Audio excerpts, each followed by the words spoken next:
That's quite a welcome party.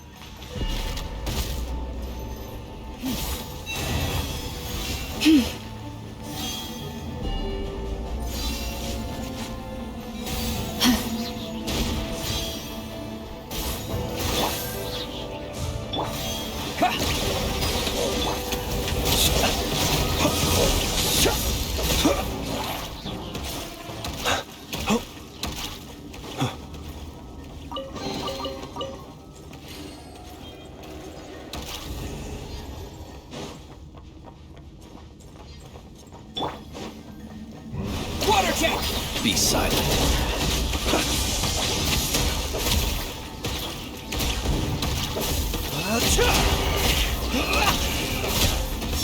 To dust.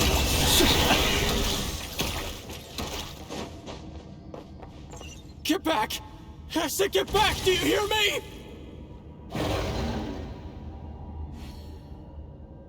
Why isn't it working? No! Don't come any closer! Don't!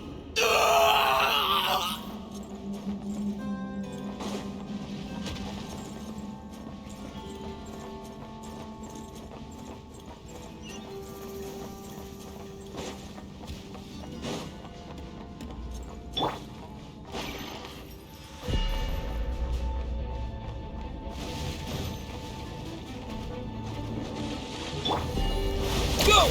Bombs away! For the everlasting forest, lush as the No more lies. Technical clear. You poor souls. May your spirits find peace. Grab that key on the ground. We'll probably need it at some point.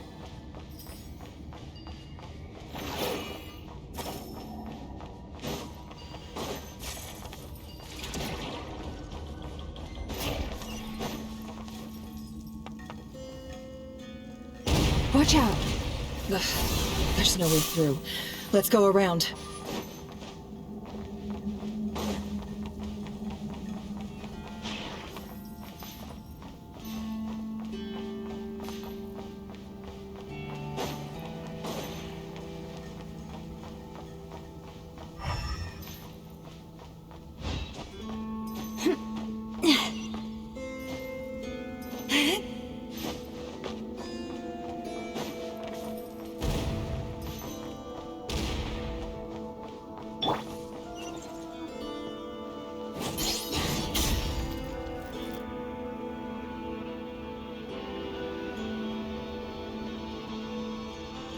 What the?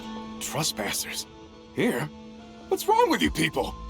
We're looking for the doctor, and we understand he might be here. I see you're fleeing the facility. You looking to settle a score with the doctor? Good luck with that. I don't think you have many chances left. Perhaps. But you might have a chance to live. 2 other Harbingers had the same idea as you. They're already inside. But what good is it gonna do? The doctor wouldn't do something like this unprepared. Seems to me that you're not too thrilled about being his subordinate. Also, is it just me, or do I sense monsters nearby? If you'd prefer their company to ours, that can easily be arranged. We need to know what the doctor is up to. Please, if you know any... This is about more than us versus the doctor. His...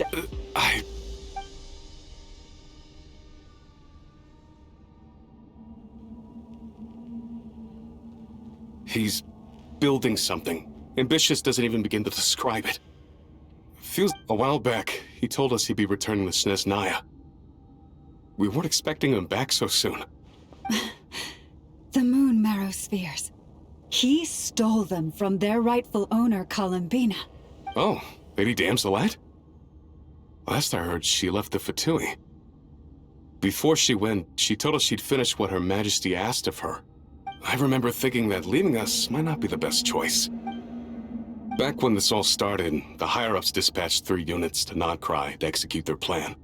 I was a part of the Damselette's unit to begin with. She never really interacted with us much. In fact, she seemed sort of detached from everything. She always seemed like she was staring off into the distance. Almost as if she didn't see anything worth living. The doctor used to stand nearby and watch her. Apparently they got along well at first, but somewhere along the way, she grew wary of him. After she left, everyone in our unit merged with the doctors. He's similarly indifferent to the world.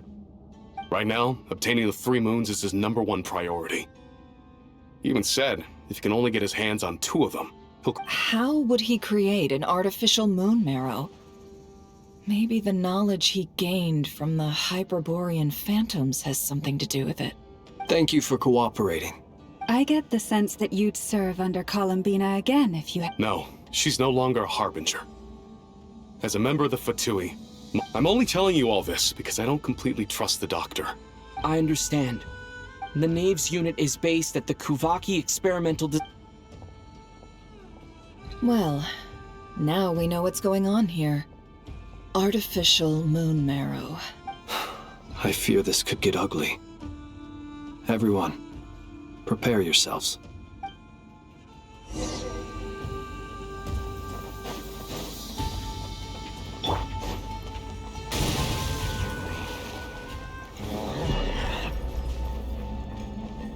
Leave this place.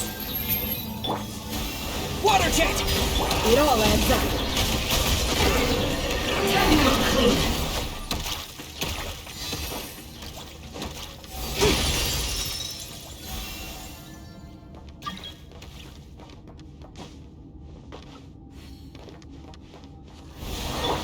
Go! Can't hide the truth. The mystery unravels. It all adds up. Time to come clean.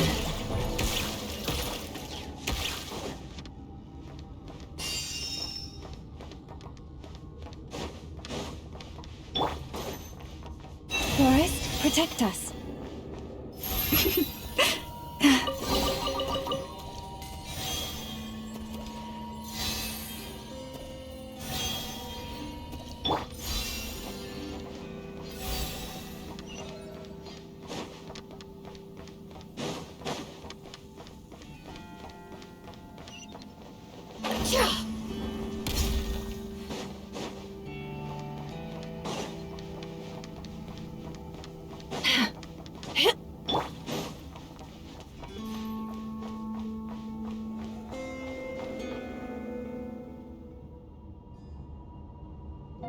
Welcome, one and all.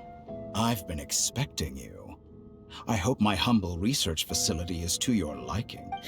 Yeah, we really appreciated fighting our way in through a horde of monsters. The gall. You expect us to believe you've just been patiently waiting for us? Of course I have. Should I be worried about something? Everything seems to be going quite smoothly so far, and you've shown up right on schedule. First Sandrone and Arlecchino, now you. Ah, quite a surfeit of guests I've had today. If you were looking for them, I should probably mention that Arlecchino disappeared as soon as she entered the facility. As for Sandrone, why, she stood right here only moments ago, demanding answers from me at the top of her voice. Hardly out of character. She never was one for basic courtesy. But I have to admit, I was a little surprised to see her showing concern for someone besides herself. Does everyone you associate with undergo such a change in temperament? Speaking as a researcher, I have to say, it is not a change for the better. Well, since you ask... So you've got your hands on the moon marrow, and now you're claiming godhood. Don't you think that's a bit of a stretch, Dottore? I must protest what you are insinuating with that phrase, claiming godhood. I am not claiming anything. I am stating a fact. You're a researcher. I'm sure you appreciate the distinction between the two. Huh? Wait, you really think you're all that? You'll excuse me if I'm not being a polite little lady for you. We're colleagues. We both know what kind of person you are. By the same token, I knew you'd respond along those lines. You and I both understand that facts speak louder than words. To that end, I've had my people send you a small gift. It should go some way toward helping you understand my present position. What gift?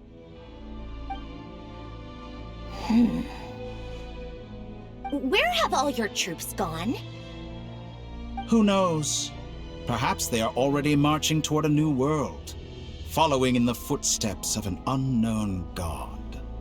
As vulgar and arrogant as you may be, dear Sandrone, I have no intention of taking out my displeasure on your subordinates. They will enjoy equal rights to my own. You sent your people to the Experimental Design Bureau? That's a Saritsa's property. Yes, and I am very mindful of Her Majesty's instructions. But you know full well that they do not conflict with my present goals. In which case, all I'm doing is conducting another one of my experiments. Is there a problem with that? Now then, you have a judgment call to make. Am I simply lying to stall you? Or is it possible that every word I am saying is the truth? In which case, your subordinates really are in danger. So now you've turned on fellow Fatui soldiers. You're completely insane. I have set a new rule for myself. Each person gets one chance. Naturally, that includes you, Sandrone. If you wish to leave, I won't stop you. We are colleagues, after all. Scumbag!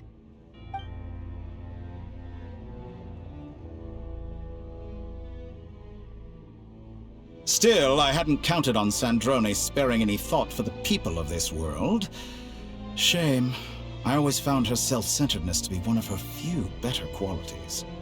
How can she ever hope to achieve greatness when she's so obsessed with protecting her little design bureau? It's more than a little disingenuous to speak of achieving greatness while taking hostages. Or does honor no longer mean anything to you? Honor? I have the marrow of 2 moons in my possession and will soon complete the construction of a 3rd. I will be the god of a new world. And you speak to me of honor? How charmingly naive. Those are sacred relics. You do not deserve them. In my view, many in this world do not deserve to be alive. And yet, I mercifully permit them to go on living, do I not? You'll come to regret your actions. Will I now? Let's see if you can make me.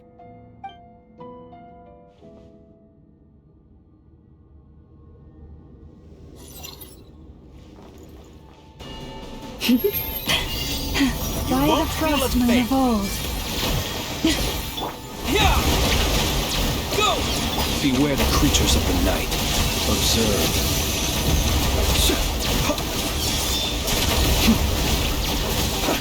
To dust. Close your eyes. The deception ends here. No more lies.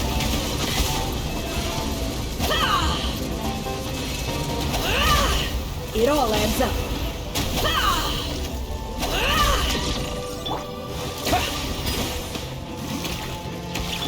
Be silent. Close your eyes. Do you fear the Is that dark? the best you can do? Arlecchino! Thanks for the assistance. Arlecchino. They see you as an ally. What a farce. You're clearly here to destroy my research, not me. I'd say your research is more valuable than your life. Am I wrong?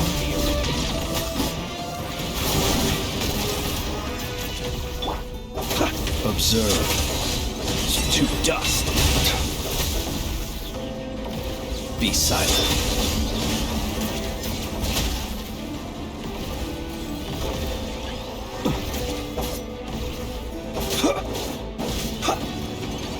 Leave this place.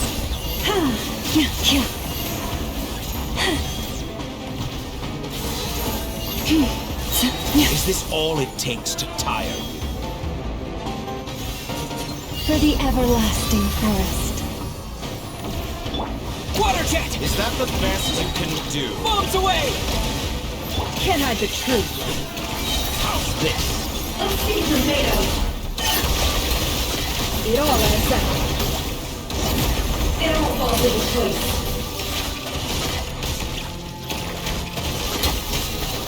Time to come clean.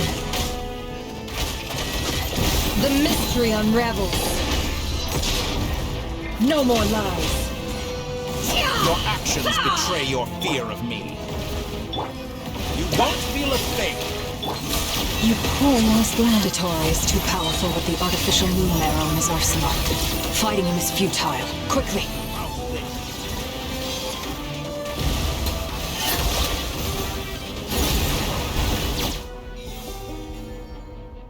Let's go. I've always thought it is wiser to flee than surrender.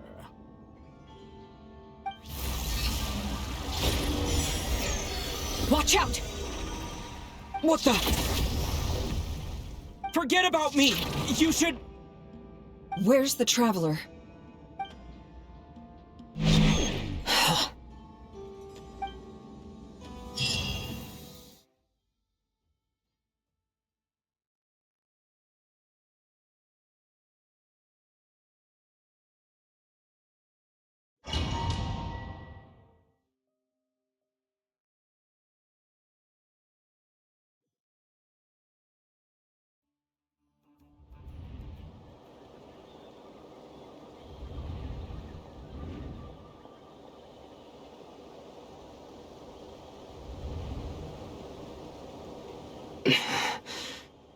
What just happened? Nasha Town? How did I get here? Strange. I remember being trapped by Dottore during the... Something weird is going on. Huh? Traveler? What brings you here at this hour? Huh? What are you in the mood for today? A hot dog? Or something else? Sorry, I'm not hungry right now. Ah. Well, feel free to take a seat for now. Let me know if you change your mind. Everyone seems to be acting normal. Oh, darling, look who it is. One of our regular customers. Get the Traveler some... Wait, why is he talking like that? Well, I'd love to, but can't serve a customer unless they order something. Yes, thankfully. It was a long trip, and it's left me feeling pretty exhausted. Wait, these two are a couple? Hey there! I haven't seen you in ages! What's keeping you so busy? You forgot already?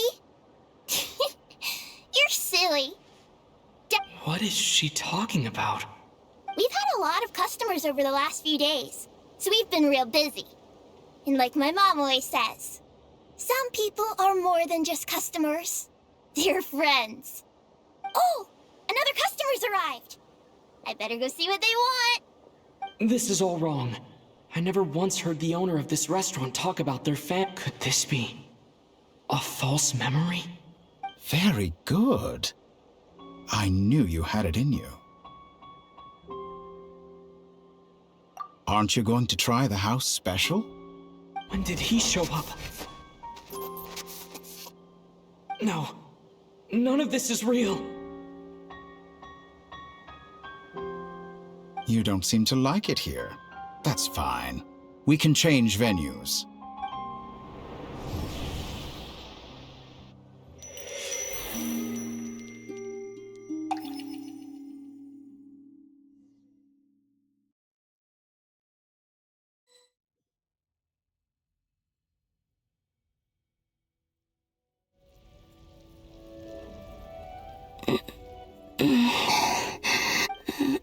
Where is this place?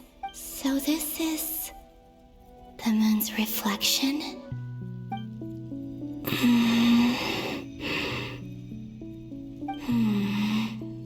I guess... no response. Or...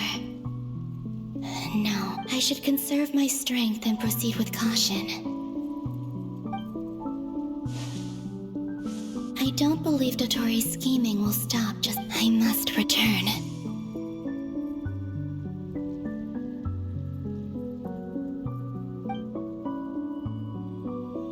Emptiness. Silence. What is this place? Or maybe the real question is... What is it for? What's this? Looks like it responds to my power.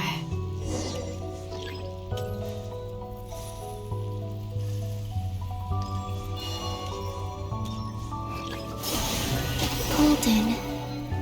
Like Kuvaki. Is it some sort of guide? And why does it feel so familiar? I might as well follow it.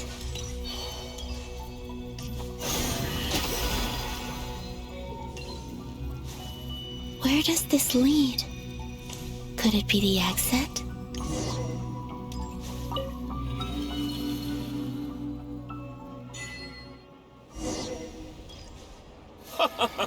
Welcome home, Moon Goddess. Is this Nasha Town? But isn't Moon Prayer Night over already?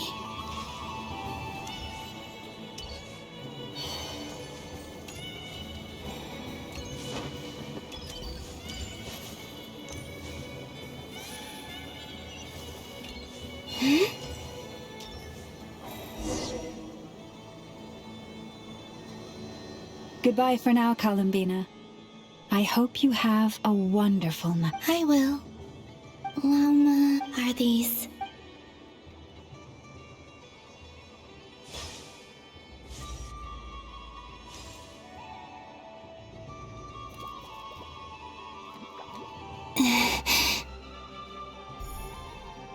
I can't touch them.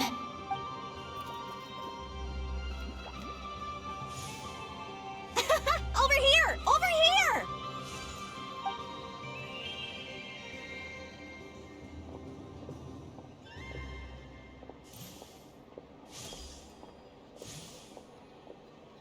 But the people in these memories pass right through me.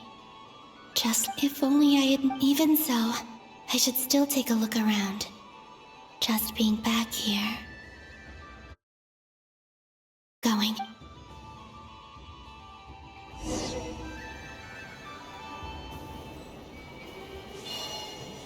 Welcome home, Moon Goddess.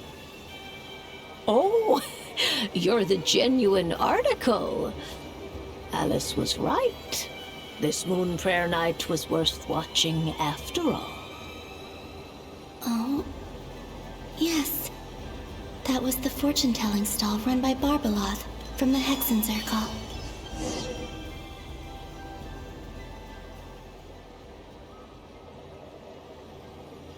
Please, draw the first lunar arcana. Ah, this represents destiny. My destiny. I believe the card I drew was the moon. Now that I think about it, Barbeloth's divination was absolutely right. It's almost time to draw the last...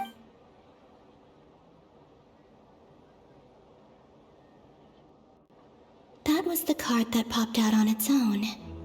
From here, I think.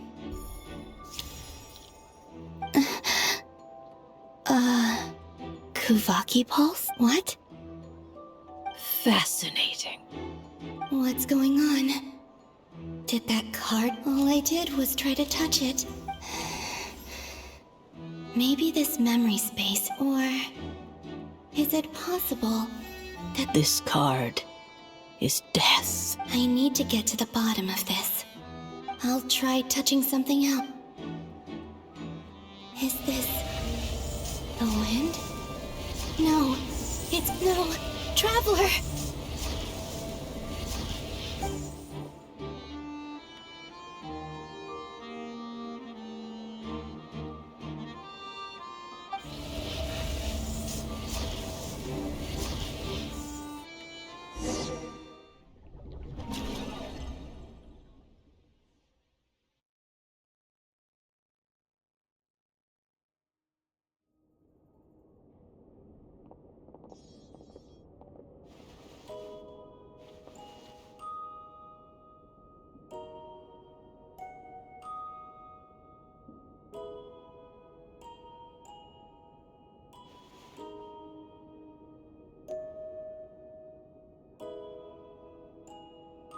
Paimon, listen to me.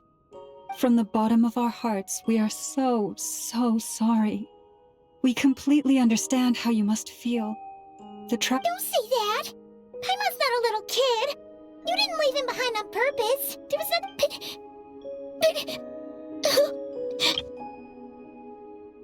He's all alone in there! What if something happens to him? What are we gonna do then? We've barely spent any time apart since we met. Is he gonna... die? We must find a way to rescue him. We were all involved in the operation where he was captured, and we do not abandon our comrades. That being said, it won't be easy. Through conversation with the others on our return, we've arrived at a basic idea of what we're up against. Dottore's lab has clearly been in operation for a lot longer than we realized. We found many monster samples stored there. In all likelihood, they were materials he used to research his latest technology. We also know that through his contact with the phantoms of Hyperborea, using this knowledge, he then fashioned an artificial moon marrow to serve as a replacement for the frost moon beyond the sky. Unlike Columbina, Dottore is not being rejected by Teyvat. And even with 2 of the 3 moon marrows, his power far exceeds all of ours combined. Once his 3rd moon marrow is complete, Dottore will have completely seized the authority of the 3 moons. Does that mean... I'm afraid so. No one could have predicted this level of insanity. Not even from Dottore.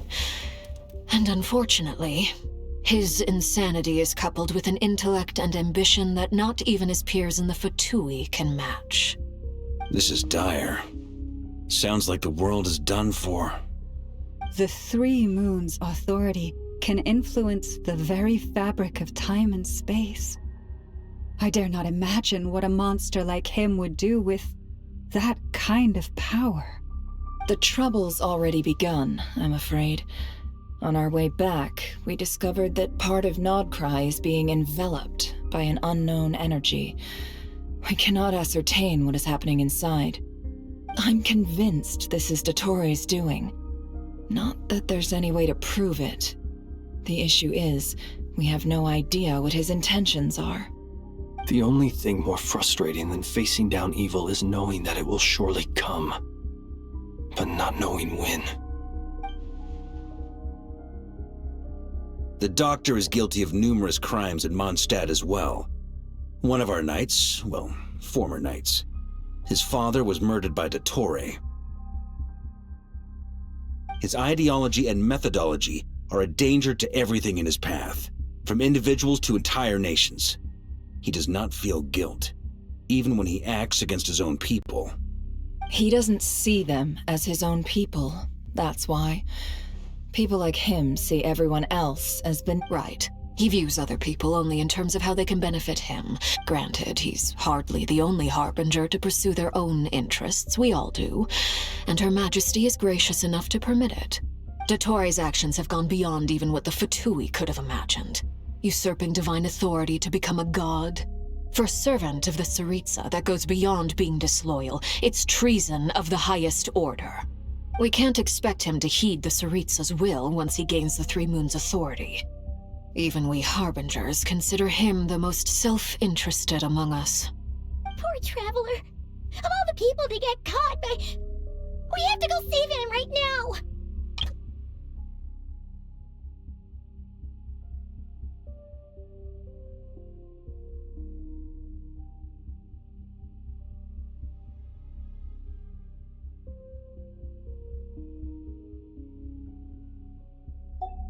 Paimon, I promise you, we are with you all the way. I get how you feel. I do. But it's gonna take more than strong emotions to take down an enemy like Dottore. What we need now is more information. Right. We can't even guarantee he's still at his research center. Before we can... I'll find a... Paimon knows, but... She's so scared. If anything happens to the Traveler... He might be the strongest person Paimon knows, but he's still human. He feels pain and bleeds just like anyone else. Then think things through before you stick your neck out. Unless you want to lose your head. Sandrone. Miss Sandrone, you're okay? Put the stuff over there, and be gentle with it. Am I okay? As you can see, I've had to move my whole livelihood out of the Experimental Design Bureau. It's been swallowed up by Dottore energy field. If I'd left it any longer, I probably would have gotten stuck there. Ugh, Dottore always goes a little loco when he finds a shiny new toy. Not that he'd ever admit that. But this time, he's gone full psycho.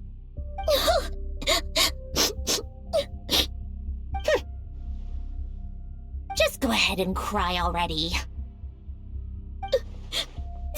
Sorry. Paimon's not trying to make it seem. It's just... She can't. Oh, Paimon. Let it all out. There's no shame in it. When you're overwhelmed by fear and despair. Okay then, while the baby of the group is having a moment, how about the grown-ups get to work? Give me your hand. You've made a discovery?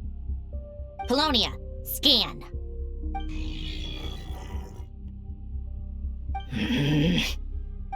You, hand, now. Oh, I thought you'd never ask, my lady. Curses! You're next, then you.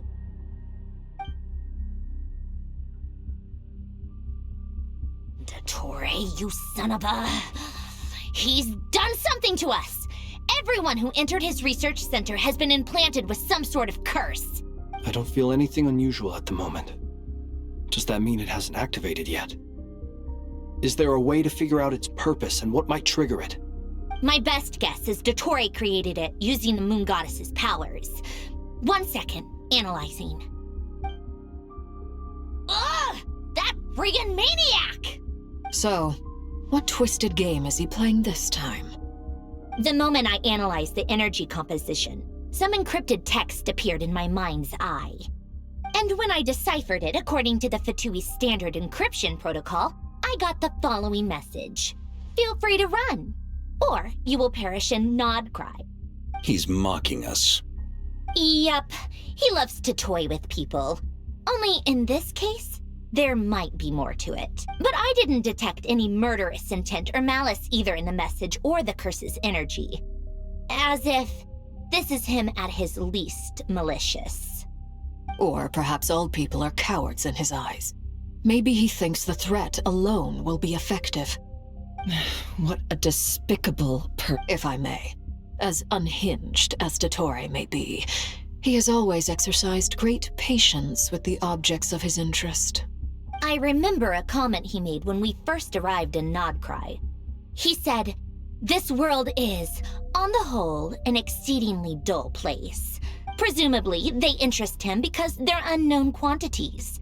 He wants to understand as much as he can about them." Agreed. The Traveler is Tevat's fourth descender. All Harbingers are aware of this. Since Dottore took such pains to capture the Traveler, he is unlikely to kill him right away. Okay, but we still have to do that rescue operation. Of course. I also think we need to read between the lines with Dottore's message.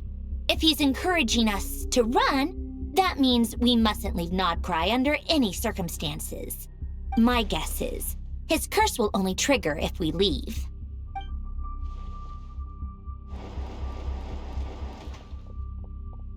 We've discovered multiple energy fields. Albedo is still attempting to analyze their structure. He told me to report back first. Each field is slowly growing, swallowing up more of the surrounding area in the process. And the pace of their expansion has increased since we first examined them. He's probably trying to swallow Nodcry whole. His nefarious ambition knows no bounds. If this continues, the whole of Tevat will be in trouble, not just Nodcry. The loss of Columbina could not have come at a worse time. Do we think she's truly gone for good? She entered the space beyond the Moon Gate, knowing what became of Rerir and Thalindus. Don't be ridiculous. If I know her. She's busy finding a way back as we speak just so she can annoy me. She isn't dead. Whatever has become of her, the fact remains that we are two comrades short on the eve. We need to find out the Traveler's location. Agreed. Whatever Dottore planning, we have to get the local populace somewhere safe. So, as well as a rescue mission, we have to organize a mass evacuation at the same... It would be best if someone could approach leaders of neighboring nations and negotiate emergency asylum for not... Snezhnaya is one option. I'll see what... This would be so much easier if the Traveler was here. No! Stop thinking like that, Paimon.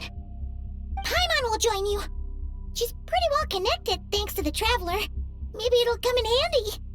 Either way, that's what the Traveler would do if he was here.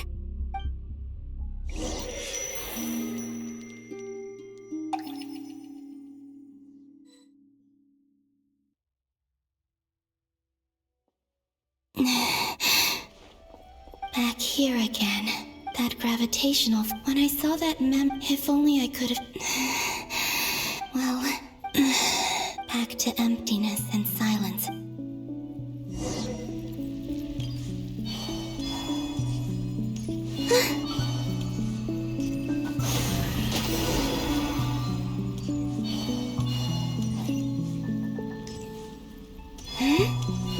The entrance from last time isn't showing up.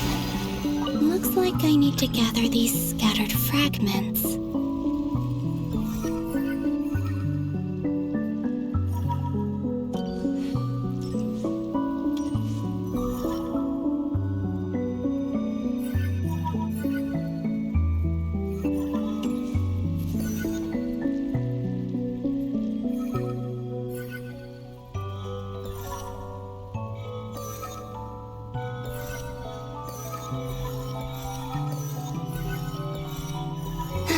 It worked!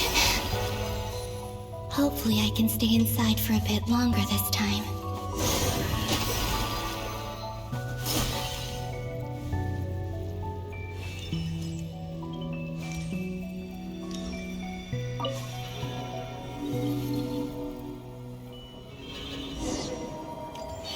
Ad Astra Abyssosk. Welcome to the Adventurers Guild. What? This doesn't look like Moon Prayer Night. Extra, extra! Latest issue of the Nasha Express! I don't think I've ever been here. Maybe this space isn't comprised of my memories after all. There aren't any festive decorations around. Is this Nasha town after Moon Prayer Night ended? Did Dottore's plan not affect the town? Or is no one aware of what happened because he used the Three Moons' authority? Let me see if I can influence anyone else. So, what do we do next? Wait, that voice. Paimon? The most important thing right now is to find that mage. Lauma the Traveler. I'd better go pay the Fatui a visit. Traveler!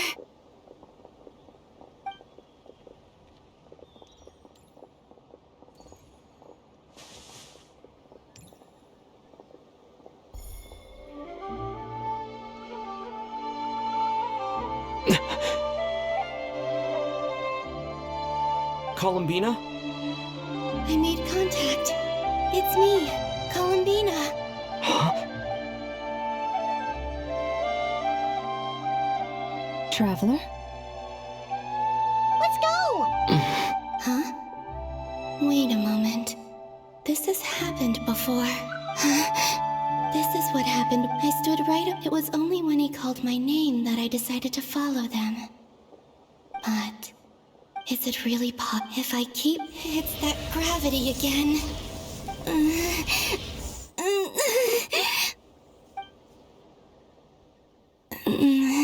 Every time I influence reality within that space, this force intervenes and it's as if... I'm getting... I'll just have... Come on, Col.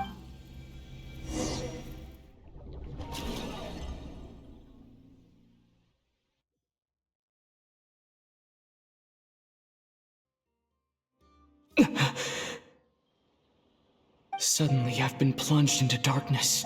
It feels strange. Look at you, standing so still in total silence. I almost didn't recognize you. Hello there, traveler. He seems to be in a good mood. Ah, so you noticed. This is the completed trilune. 2 primordial moon marrows and 1 artificial specimen. You are wary of it. Good. Maintain that reverence. You performed well in that recent battle. Brave and reckless as always. Courage is the sign of a true hero, and impulsiveness is the hallmark of those who strive to advance. I say this— 3 moon marrows? Well spotted. What do you think? Dottore, are you planting illusions in my mind? I have no interest in fooling your eyes. On the— Is this not a beautiful city? People live in peace and find joy in their work. The streets are safe. People can even leave their doors unlocked at night. You might say it is the Elysium everyone dreams of. All available data indicates your values and worldview conform with the mainstream. This kind of society should be quite to your taste. False beauty is deceitful. I wonder, is it your moral standards that are too high, or your expectations of reality? Answer me this. If someone existed in a sweet dream from the moment they were born, a dream in which they never once felt pain, which do you think they would consider superior? The dream or the reality? That's pure sophistry. It has nothing to do with your actions. As I suspected. You have yet to understand all of this for what it really is. What do you want from me? You sound impatient. Do you think the only reason I'm keeping you is because I want something from you? If it's not, then why haven't you killed me yet? No one can stop you if you're as powerful as a god. I'm delighted you recognize that fact.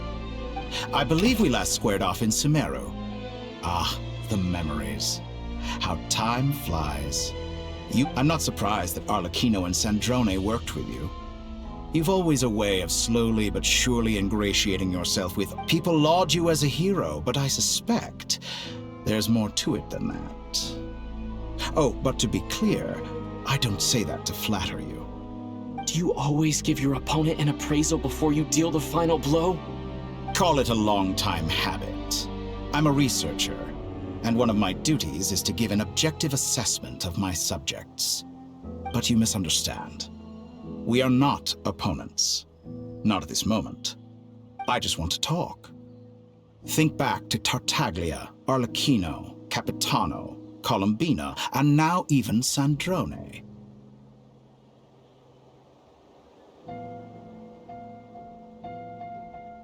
You've worked with each of them in the past. I believe you can work with me as— What makes you so sure? Well, why not? Should the good associate only with the good and the bad befriend only the bad? I like to think we could have a more mature relationship than that. Surely you don't think all your relationships are grounded in friendship or shared ideals? People come together because it benefits them to do so. If you think of the people you admire, you must surely admit that they have provided some benefit to you. Morality, ambition, dreams. People have plenty of words to embellish the nature of their relationships. But once you break free from those ethical frameworks, you will see that the only thing connecting the two of you is mutual benefit. And that is what I'd like to talk to you about. We're finally getting into it. He's probably been planning to kidnap me for a long time now. But for what exactly? He has the authority of all 3 moons. I won't be able to gain the upper hand in a fight. Best if I pretend that I'm willing to negotiate for now. You say you're a god, but you also speak of mutual benefit. What could a god want that the 3 moons cannot provide? Excellent question. But before I answer, I would ask you the same thing. Gaining Columbina's allegiance was a rare and extraordinary feat. But the Moon Marrows are now in my hands, and I have the edge over her. For this artificial moon is not being rejected by Tevat. Her identity and lineage may have been a thing of glory in the old world, but they were also shackles that prevented her from ever integrating into Tevat. So what is it that the Three Moons cannot grant you? What stops you from negotiating with me to get what you want? I don't make deals with lying psychopaths.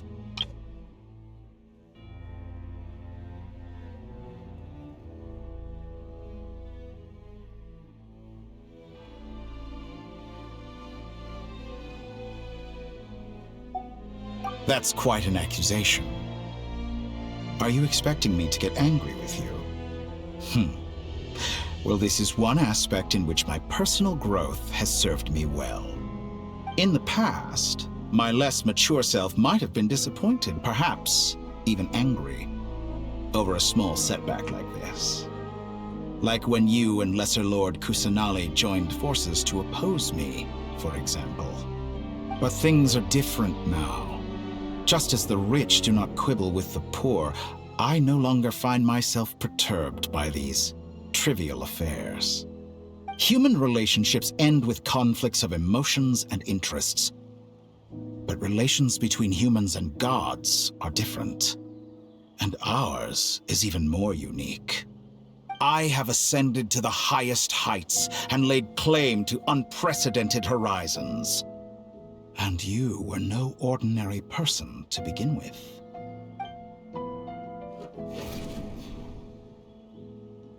Allow me to show you the world, Descender.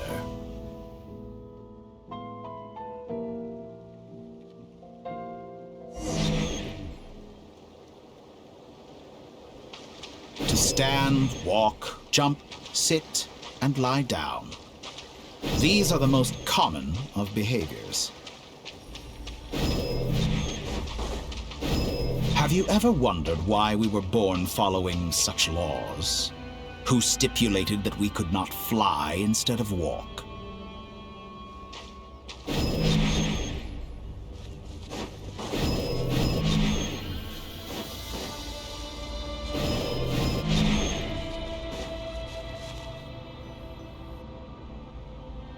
Someone of your talent and experience must surely know of the four great rulers who serve the heavenly principles. They govern life, death, time, and space. One wounded by a blade will die from blood loss or infection, and one who falls into a lake will drown in agony. The elderly wallow in solitude, and the solitary age faster. Eventually, new life is born, only to embark on the same path of suffering. These four divisions anchor the world and shackle those who live in it. But they themselves transcend its boundaries, squandering the power bestowed by the heavens. All who live yearn for equality, but unless the gods prostrate themselves and profess that they are mere servants of the living, equality can never exist. Who makes the rules we must live by? Who has the right to restrict us? The limits of the body can be rejected.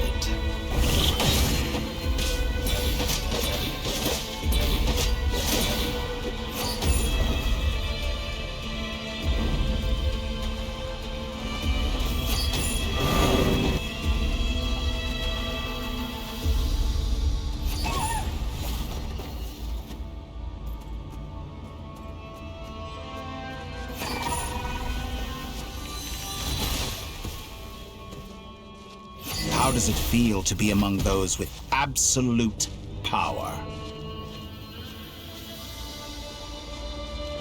You cannot conceive the extent to which your flesh hinders your mind and spirit.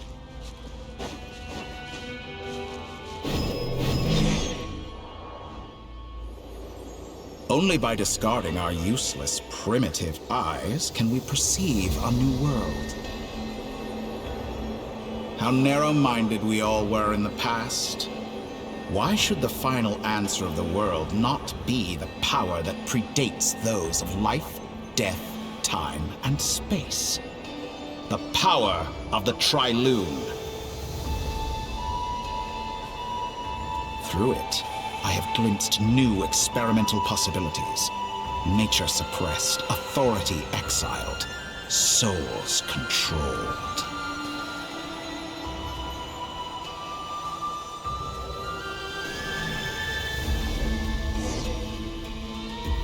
You know, I heard recently that a group of critics reviewed countless stories and drew an interesting conclusion. They found that it is more often than not the villains who strive tirelessly to push the boundaries of progress.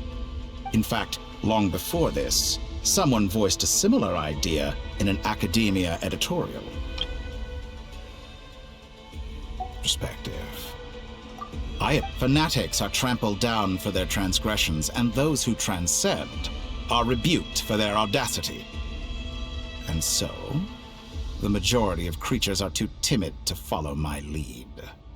But all sacrifices made during my experiments have been worthwhile, as you can now see. I can offer you something new, something unique, precisely because I am a villain. Think about it. We are eternally bound through mutual interest. Can you truly say you would never turn to malice if it could give you the life you dream of? After all, what value do perfection and purity really have? They are fragile and feeble things, utterly tedious. I say, better to be governed by a flawed humanity than a gnosis.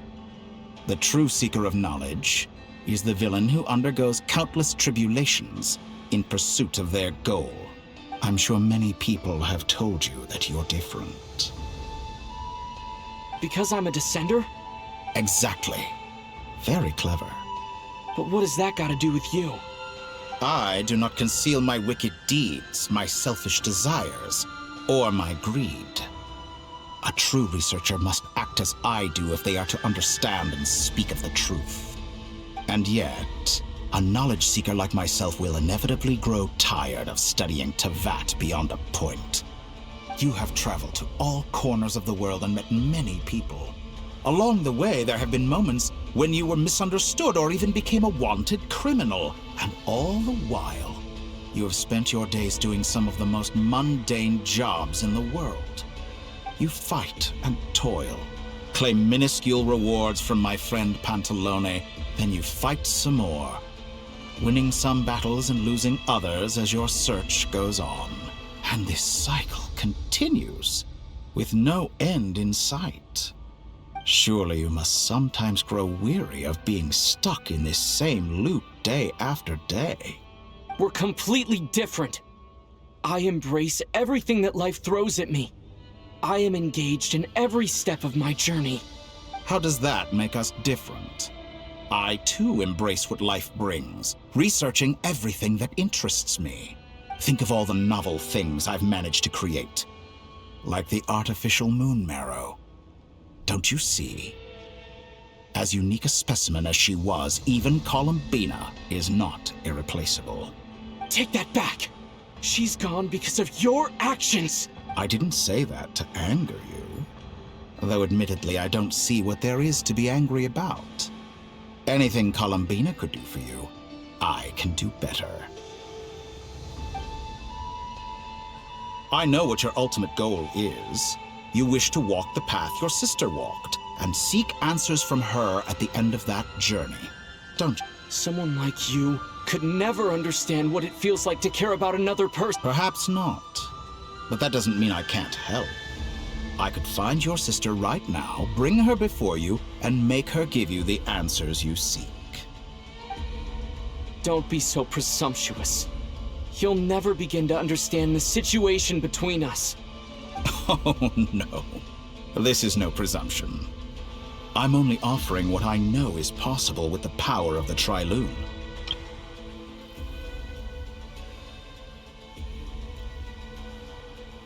But it seems like you would sooner continue with your journey through this world. Why? Do you truly desire this journey? Or is it simply a necessary process from which you cannot escape? Think of all the time and energy you have spent, everything you've had to endure just to make it this far. Is this really what you want? Or has your hand been forced by the promise of that final answer? Yes, you have made many friends. But do they ever spare a thought for the void in your heart and what it yearns for? What you want is not friends. It is family. I, on the other hand, am far more considerate. Join my experiment, and in return, I will bring your meaningless journey and all its struggles to an end. This is a malicious attempt to manipulate me. But at the same time, he's stating some very human truths. Of course he's right about my predicament. How can I deny it? I have faced ungrateful strangers, never-ending troubles, an endless quest for answers. I want to see her. After everything I've been through, words can't describe how much I miss her. Wherever you are right now.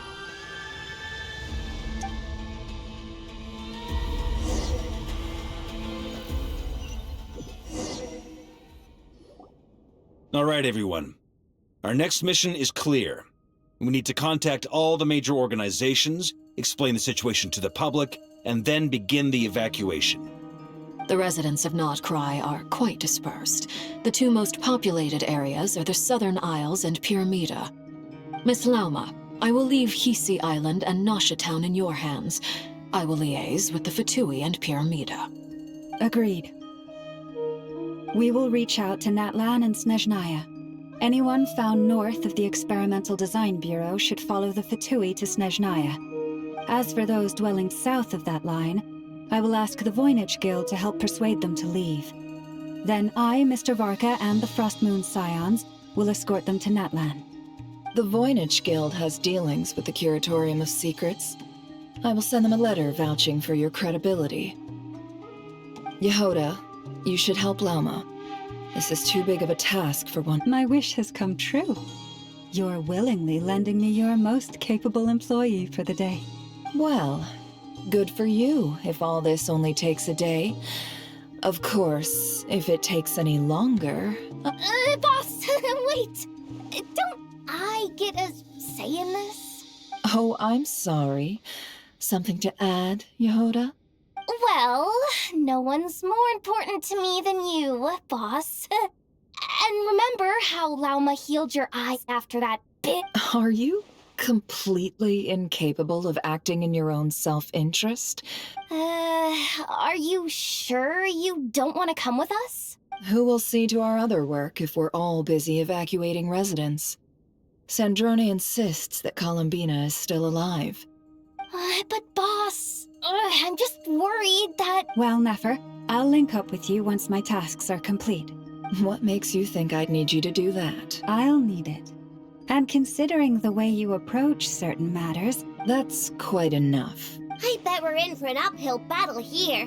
But we can help out too. Loading schedule. Store essential local research data and technology samples, then escort the people to Natlan. Understood. I will execute this to the best of my abilities. Great stuff. Thank you, ladies. I've contacted the Lightkeepers. A colleague of mine will join us shortly. I will persuade them to conduct a thorough search of the region to ensure that no civilians get left behind. As for me, I guess I'll be making an early I think it's important that someone informs the Dendro Archon of what's going on in Notcry. Roger that. Someone should inform Mondstadt, too. Mr. Durin, can I trust you to handle that? I think you fly faster than any of us can run. As an added incentive, get there fast enough and I'll see about getting your gliding exam waived. Really? Ha! Mission accepted, sir! I intend to stay behind and help Miss Sandrone with her research. She has some alchemy-related questions that she'd like me to explore. She recognizes your expertise, then. I wish you a fruitful collaboration. Thank you. In truth, I was surprised to hear her express an interest in subject matter outside of machines. I believe she has been investigating some Fontanian technology recently. She made a point of bringing the relevant materials with her when she left the Experimental Design Bureau. She's sorting through everything in her room as we speak. I should mention that we have one other friend who isn't present. He hasn't made his position in all of this clear. But if we know anything about him...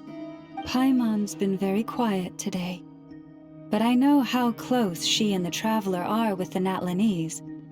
She should come with us to the border. Okay. Paimon will do her best. Make sure to heed Sandrone's warning. Many of us have been cursed by Dottore. As such, under no circumstances should anyone cross national borders. Remain within Nodcry. That aside, personally I have faith in Columbina. Same goes for rescuing the Traveler. Both of them are important allies and friends. Oh, wonderful. You're all here. That voice again! Nicole? Whoa, that was loud! And it came out of nowhere. Sorry, this is the only way I can speak to you all right now. We're still facing quite a catastrophe here at the world's borders. Alice has roped in every Hexen Circle member she can get a hold of. Except for me. She told me I had to come and help you all out as a matter of urgency. I quote, "You love talking, don't you? Well, now it's finally your time to shine. Take these. Make sure the whole party gets one each. You'll be in charge of making sure everyone stays connected." Huh? Is this a Dodo communication device? Scanning. Unknown device. Analyzing. Unknown device. Conclusion. Cute. Affirmative. It is cute and good. I believe that I quite like it. This is no ordinary Dodo communication device. It's my very own special modified version, specifically... sorry. I almost went off on another tangent there. Anyway, help yourselves. It will allow us to communicate over long distances within Nodcry. No more worrying about shuttling messages back and forth. What astounding technology. Am I right in assuming that it relies on your personal abilities to function, Miss Nicole? Yes, exactly. Right on cue, Albedo. I'd love to brag to you all about how it all works. But no, next time. Anyway, I'll be right with you all, serving as a communication. That's all from me. Head off as soon as you're ready. I'll be staying here to keep watch.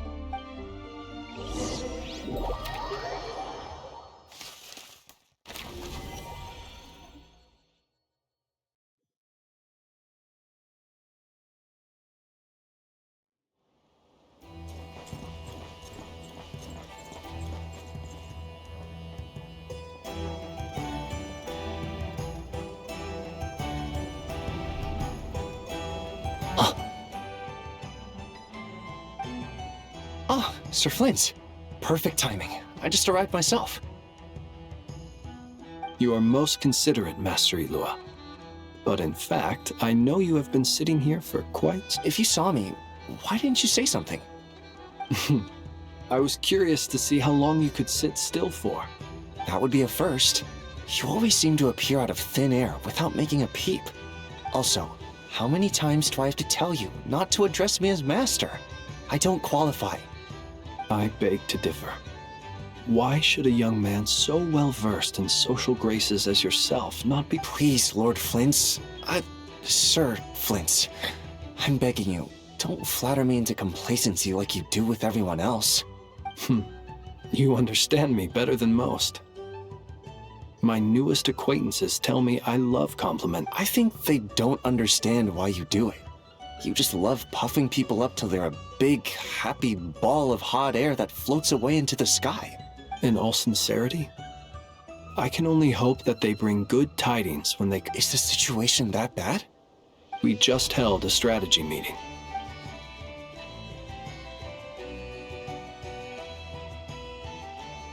In short, we need everyone gone from Pyramida.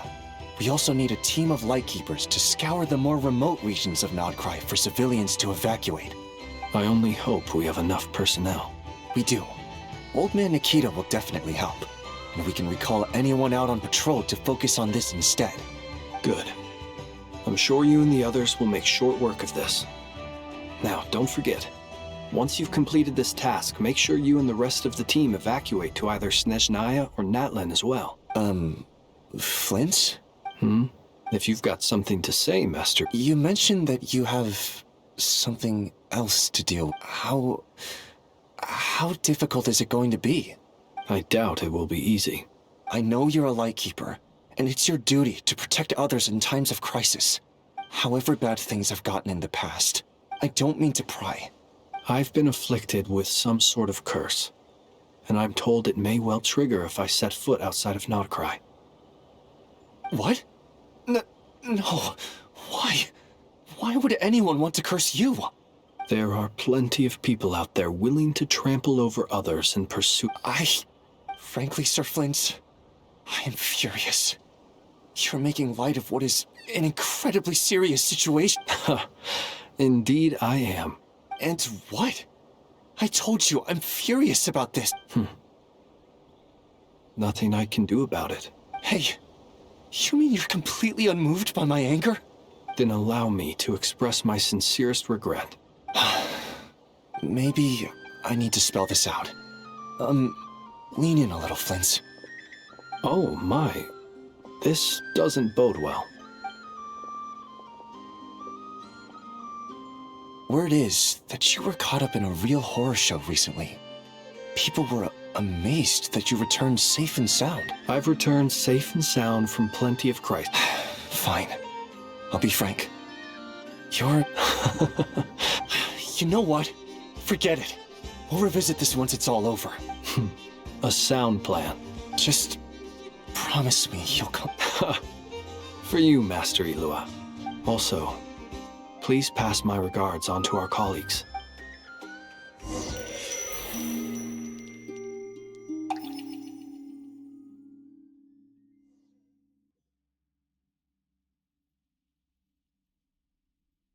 I have to keep searching for a path toward reality.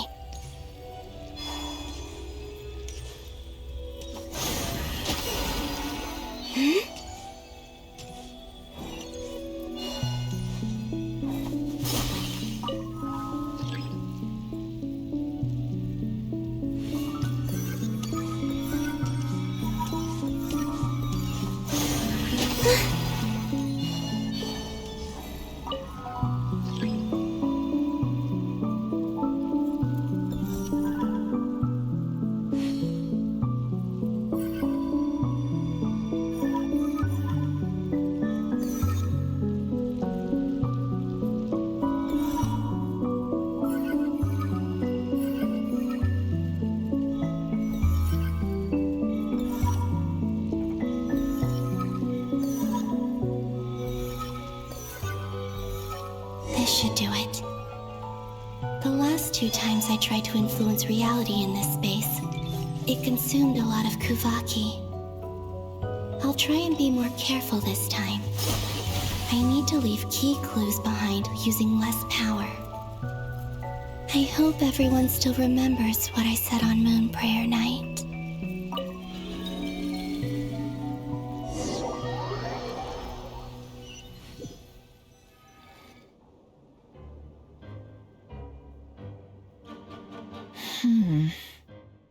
Nothing here either. Flint's?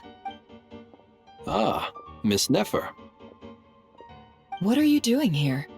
I just spoke with Itlua about arrangements for the search and came for a walk nearby. As for you, why would... As well as figuring out how to gather intel. Also, we'll need to bring a lot of force to bear against Ettore, even if we're only looking to rescue the Traveler. You don't think Columbina perished either, do you? I'm merely considering the possibility that she survived, just as you are. How much can we really know about a deity like her anyway? Do you remember what she said on Moon Prayer Night? About using moonlight to send messages to us? Of course. I think that's why we're both here. Where have you checked so far? I've been focusing on the outdoors. Anywhere the moonlight shines. I checked the Curatorium of Secrets, and a few rooms where I thought I might find some leads. But no luck here either. The only places I haven't looked yet are the rooms in the flagship. But process of elimination isn't the only thing that brought me here. Oh, really? What's your other reason? After all that build-up, our mystery ally never showed up even once! Huh? Am I imagining things? Come on, let's see what's going on. Oh no. I knocked over a vase although it looks like as long as I'm careful with my action anyway. Is this the flagship? I only went into the lobby last time, if nothing else. He mentioned where his room was. I think it's this one.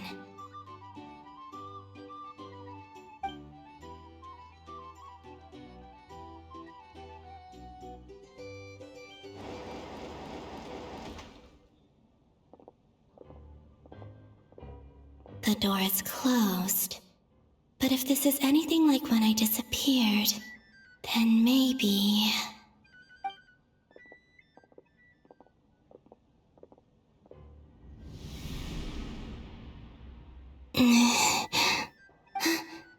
I'm in. He and Paimon aren't here at the moment. I hope he's okay.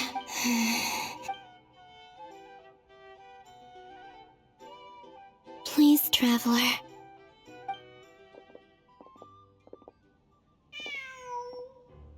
Huh. Just a cat. Nothing else here strikes me as noteworthy. Didn't you stay here for a couple of nights once? Before Rerir showed himself, yes. It's also where the Traveler and I first met. Did you notice anything unusual during your stay? I remember thinking how much noisier the flagship is at night compared to the graveyard. The Traveler and Paimon were most congenial neighbors. This is where they've been staying, yes? Over here? That's right. I wouldn't usually condone breaking and entering. Focus now. I have to write a message on the... Simply open your windows on nights when the moon shines bright, and the moonlight will naturally flow towards the words I have written. Here goes. I'll need to carefully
There's a noise up.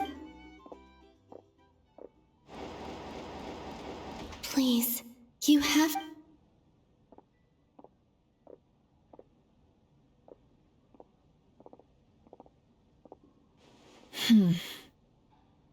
Well, do you sense anything? Unfortunately, no. And this place was our last chance. Not necessarily. We've only looked in Nasha Town so far. Miss Columbina said she would leave messages at her friends' dwellings. It's still... Let's try and make some time. Wait. What are you waiting for? What's that look for? This is a victory feast. It's normal to eat a little more. The Traveler and Paimon, Huh. You worried Paimon's sick while you were out there fighting Rerir. Wait. So this is the night after the battle. How did I... Wait. That's it. every time I've entered reality within this space, it's been at an every one of those points has been before and everything I've done to. Does this mean that? Not long till Moon Prayer Night now.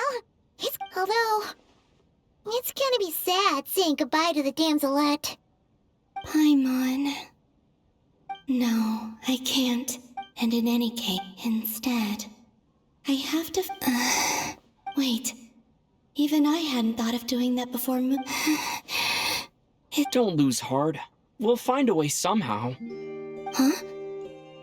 Oh, you say that, but the Frost Moon is beyond the. If we wanted to go visit her, how would we? We might not have all the answers now, but I'm sure we'll.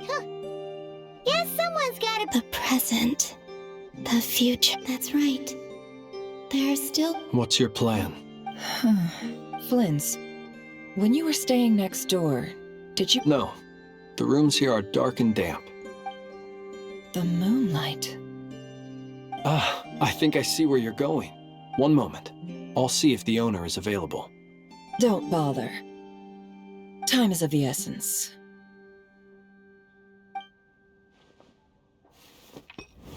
Time.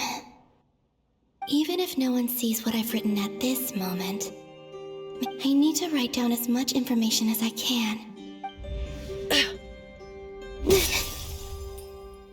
Huh? What's up with you? You can't even hold your cup? A little. Well, you should probably hit the hay then.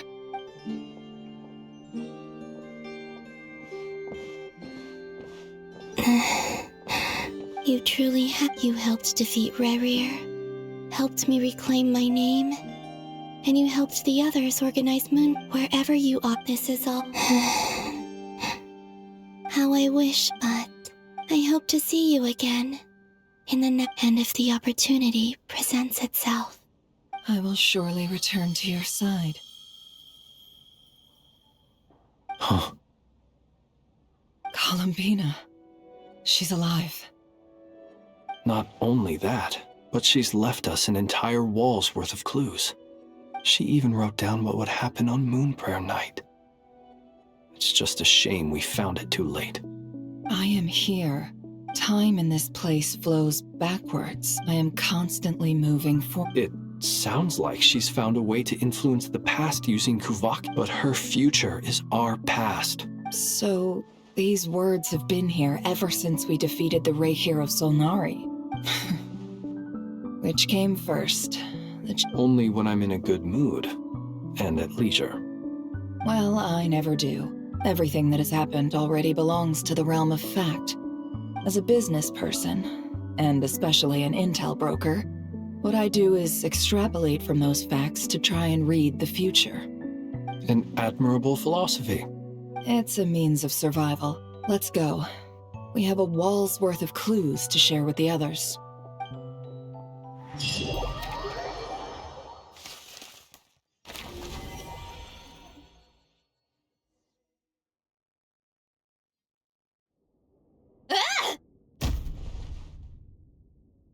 It appears that the doctor's energy signature has changed to something similar to Kuvaki, but not like the Kuvaki we're used to. Nodcry's Kuvaki devices will only have a limited effect on it. I can see why you've chosen to place your hopes in alchemy instead. Also, I must say these books are rather profound. My subordinates just shipped them in from Fontaine. Some of them are from the Narcissenkreuz Ordo.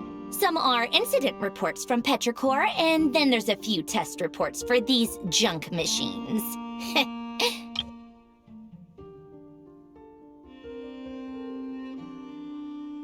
Additionally, after some further scanning, I've discovered something extremely annoying. What's that? Tevat's skies contain multiple moons.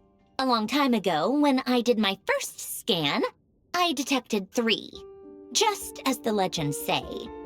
But when I checked again just now, I detected 4 moons. So there's one extra? Yeah. Originally, I thought that if I could still find 3 moons, that would at least mean Columbina's still alive. But then it occurred to me that apart from the Frost Moon, Tevat's moons are just husks. And husks surely shouldn't show up in the scan, since they're not alive. It's weird, isn't it? If we can't even distinguish between a dead and a living moon, how are we supposed to know whether a moon goddess is still alive? Or does this mean that the moon marrows are equivalent to the moons themselves? It's certainly possible.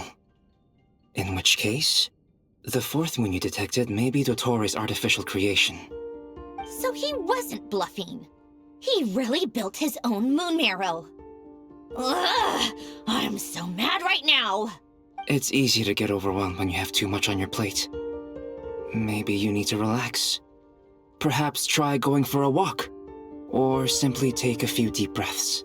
Nothing can calm me down at a time like this. I need more time, and I need progress.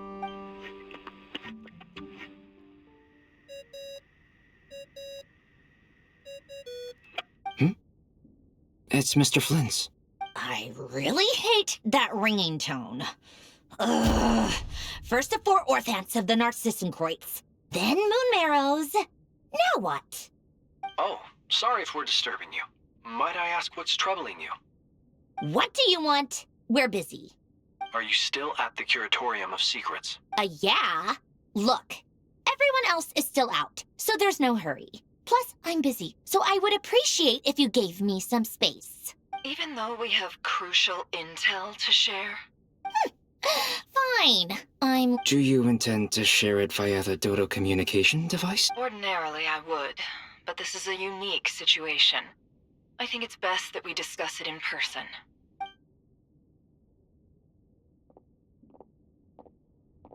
All right, then. So, what's the situation? The rest of the team is still out working on their mission. Sandrone, you were right. Columbina is most likely still alive. That's the best news we've received in a while. But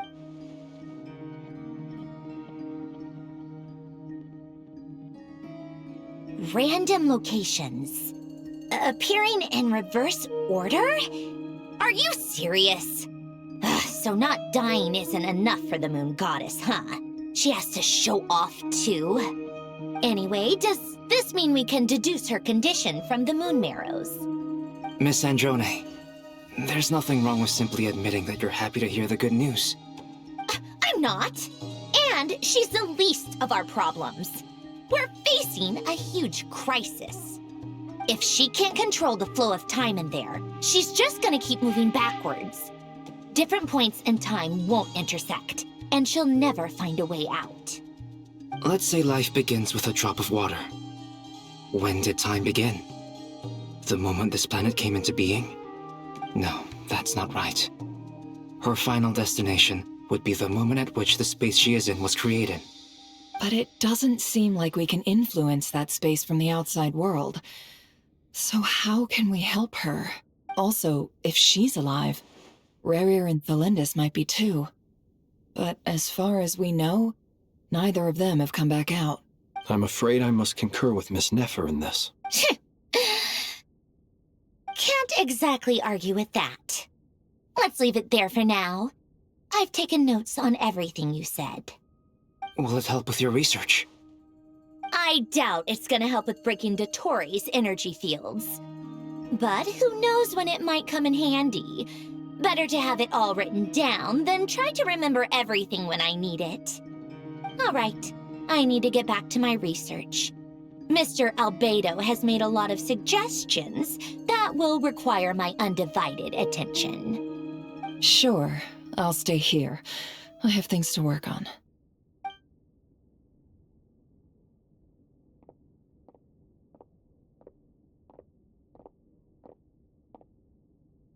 Paimon, are you there?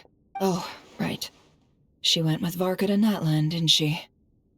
Good thing we've moved her and the Traveler's luggage in here. Speaking of the Traveler... Paimon here! Not in at the moment, but if anyone needs to borrow her stuff or the Travelers, go ahead and help yourself. Paimon won't be mad. Also, Traveler, if you get back before Paimon, make sure to get some rest. Paimon misses you a lot, but put your health first, alright?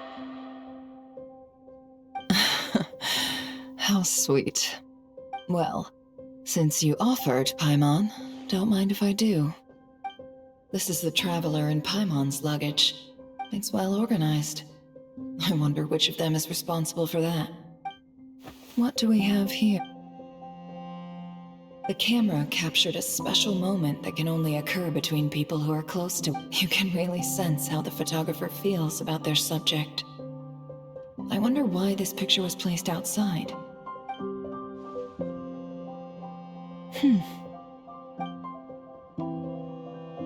This must belong to the Traveler. Hang in there.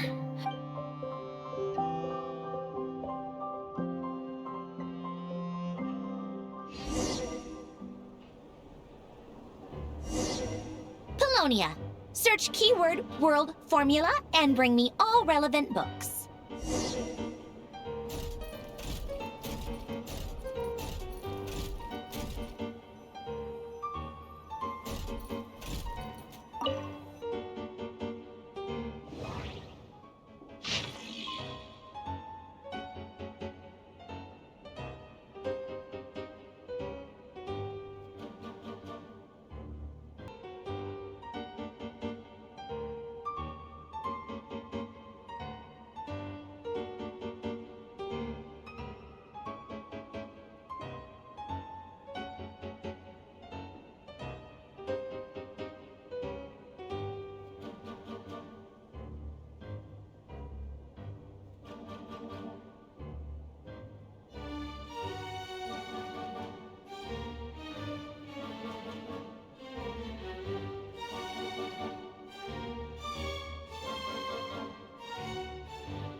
Let's see.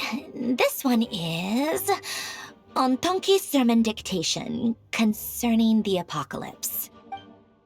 I believe that the correct term for this is Fortuna. This was an ancient Romorian technology, a wisdom unparalleled.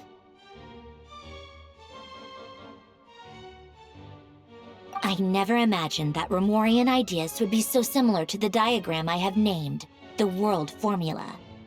This is strong evidence that human civilization should gradually shed possibilities as it continues to explore and evolve. The sparks of civilization shall run out unless we consider introducing variables from outside the system. Variables. Surely that can only mean one thing. Descenders? Dottore likely captured the Traveler because of his descender status. But the Three Moons' authority comes from the world itself. Where does this variable factor in? The world formula calculates the fate of an entire world. Introduce...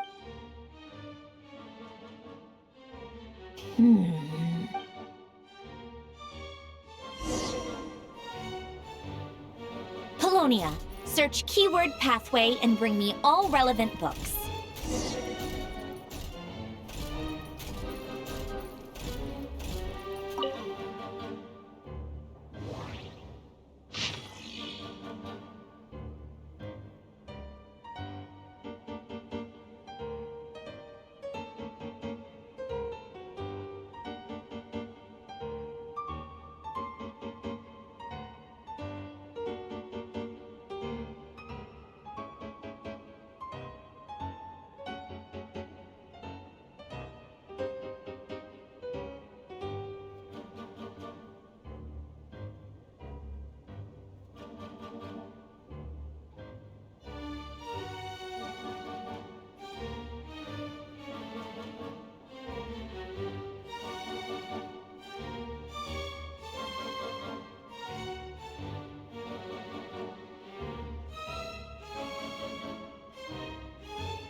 Otonki Sermon Dictation. Explications on the chemical marriage. Observe and compute the pathway displayed in the guidance diagram. Deconstructing and reversing its effects could generate potential ideas. So, it's one of Renee's draft lectures. Deconstructing the pathway. I suppose that could lead to a breakthrough.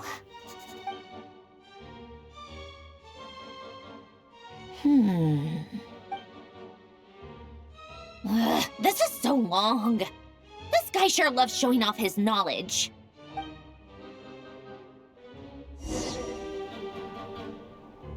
Polonia. Search keyword tree model and bring me all relevant books.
Most of the experimental devices proposed by the Lilia Crucis Ordo are built based on the simple and basic logical structure of a tree model. Lilia Crucis.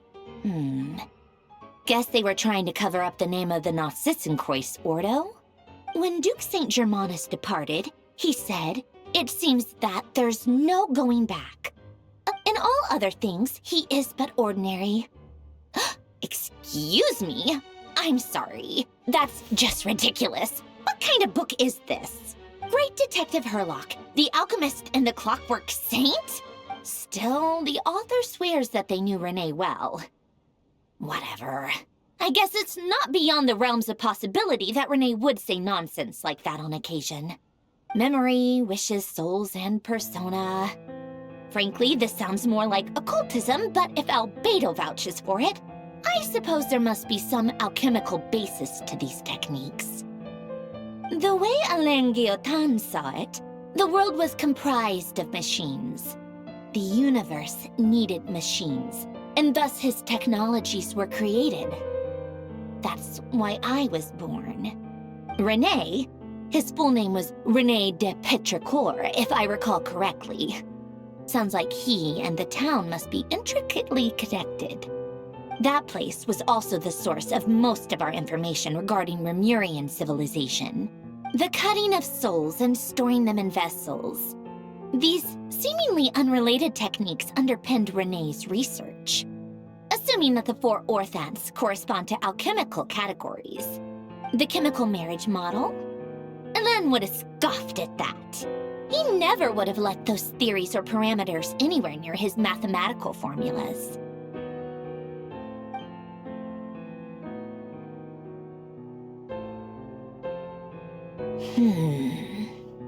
What was Alain's view on Renee? I know he mentioned the name, albeit very rarely. Oh, now I remember. Alain's old notes are here too. They mentioned Renee once. Renee seemed most out of sorts when he spoke to me. A lack of sweet foods has dulled his mind, I should think. Either way, his words are not to be believed. Yep, that sounds like Alain. My subordinates actually did a half-decent job digging out all these materials. Makes a change. Good for them. Some of Alain's old files are completely consistent with these records. He must have gotten them from the Tower of Gestalt. I never knew he got his hands on Renée's records that early. He may have kept them, but he never even attempted to use them. Didn't believe a word they said. Come to think of it, Renée's world formula was filled with calculations of constants. That shows he believed that the fate of the world to be predetermined. As for Alain... it's been too long. I forget what he said. What would he have said? A guy like him, fervent believer in machines, but not headstrong enough. The world can be changed. It is worth persevering. Yes, that's how he used to think at least. He created that procedure to save this world. Yet the scale of the world's fate proved too enormous. The result was beyond his ability to calculate. He died having never seen the outcome. And there I was, left behind in the ashes of his dreams. Did you really never take a close look at Renée's research? Or did you read it but deem his philosophy incompatible with your model? The very thought of trying to incorporate his ideas probably made you feel sick to the stomach. Well, don't worry, because there's a whole new category of lunatic in town. Next to Dottore, every other madman looks sane. You once asked me what I wished for. Should have asked him instead. He's the one pining for things you'd sooner die than witness.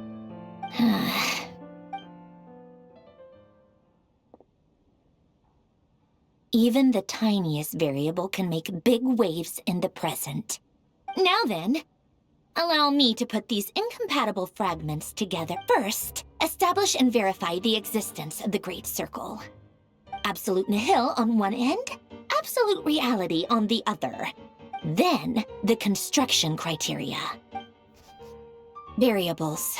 The sparks of civilization shall run out unless we consider introducing variables from outside the system.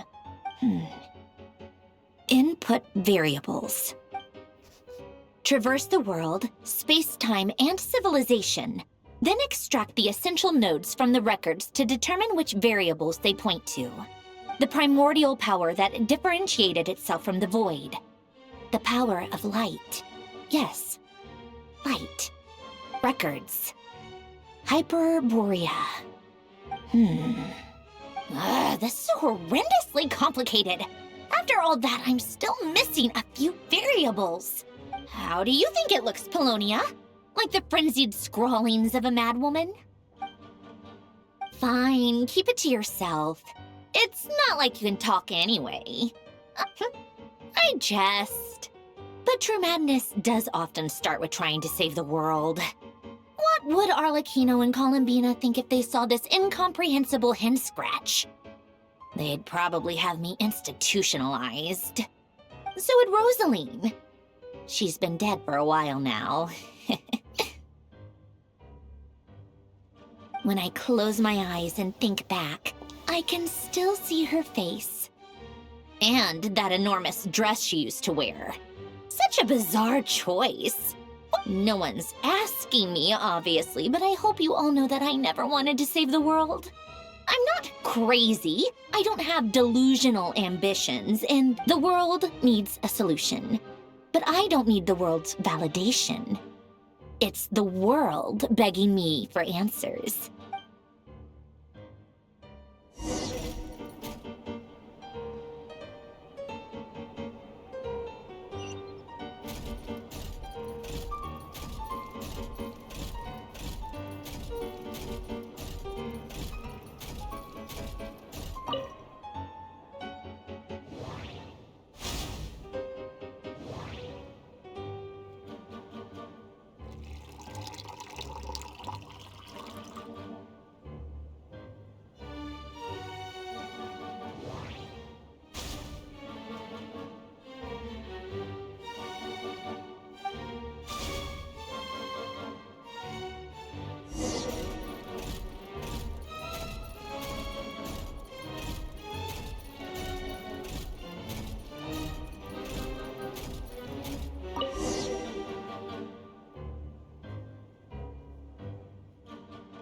Oh, cookies to go with the tea.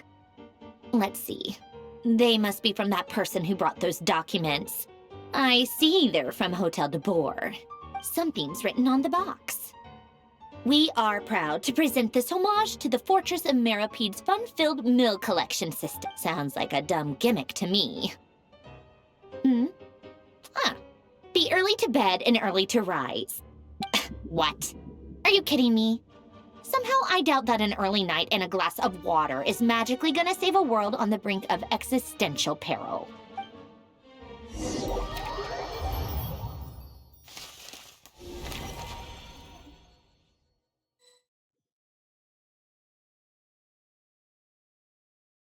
Lady Arlecchino, word has reached us that Lady Marionette's troops are all in position. They're— Excellent. The only thing is, they are fewer in number than we expected. It looks— Can't be helped. As you wish.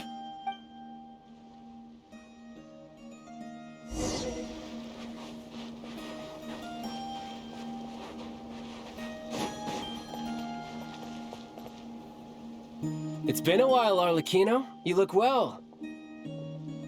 Did Dottore really have to build his lab right on the sole path between Snezhnaya and Nodkrai? Had to go on a huge detour to stay out of its line of sight. Sounds like an arduous journey. I assume you've brought word from Her Majesty? Of course, all part of the job. Firstly, the Tsaritsa has authorized Fatui Internal Affairs to review Dottore's case.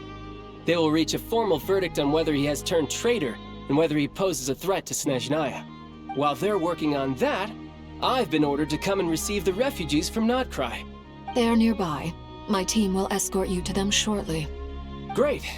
Aside from that, Her Majesty has a message for you and Sandrone personally. Huh? Where is Sandrone? She stayed behind to work since I was making the trip anyway. It seemed sensible to have one person on standby at base while the— All right, guess that's just how she rolls.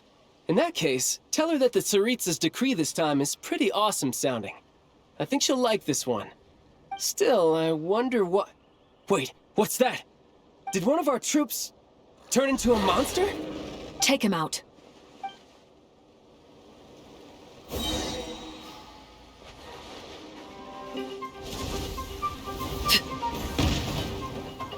Transfixed! Everlasting as the moon!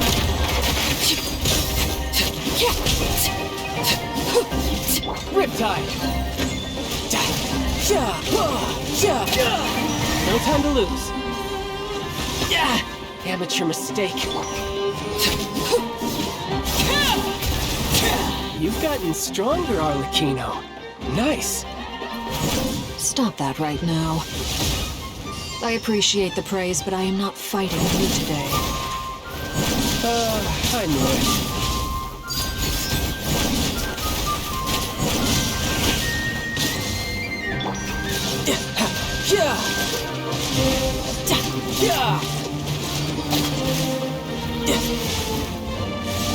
No time to...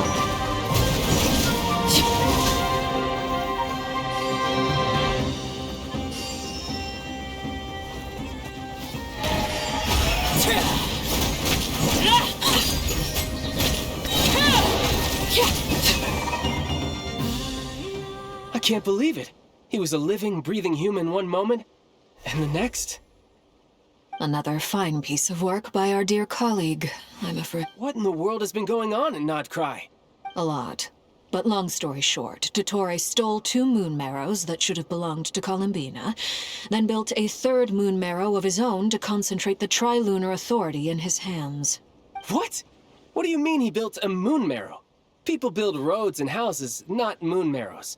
What's his next DIY project? He's gonna build a god? You could stand to be less surprised. We are harbingers. The work we are engaged in makes the creation of gods seem mundane by... I tell everyone who asks that you once crossed swords with Rex Lapis while serving as a key supporter for Rosaline's plan.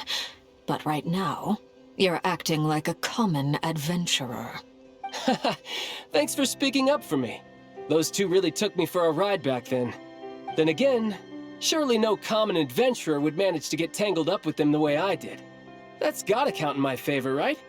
It almost sounds like you wish to repeat the experience. I might have to lower my opinion of you. No. I'll stop talking. Please, go on. Dottore is currently still experimenting with his newfound power in ways that continue to corrode the outside world. As for the human mutation, I believe this is simply a consequence of his experiments, and not a strategic move. That radiant beast was once a subordinate of Sandrone's. I suspect he was only allowed to live so that he could become an experimental subject. Also, those of us who fought Dottore have been afflicted with a curse. As such, I cannot leave Nodcry. This is so much worse than I thought. No wonder Her Majesty's decree is so extreme. While these exceptional circumstances persist, the Harbingers are hereby authorized to use unilateral executive powers. Should Dottore pose a threat, Arlecchino and Sandrone are permitted to eliminate him. My thanks to Her Majesty. I will pass these good tidings on to Sandrone.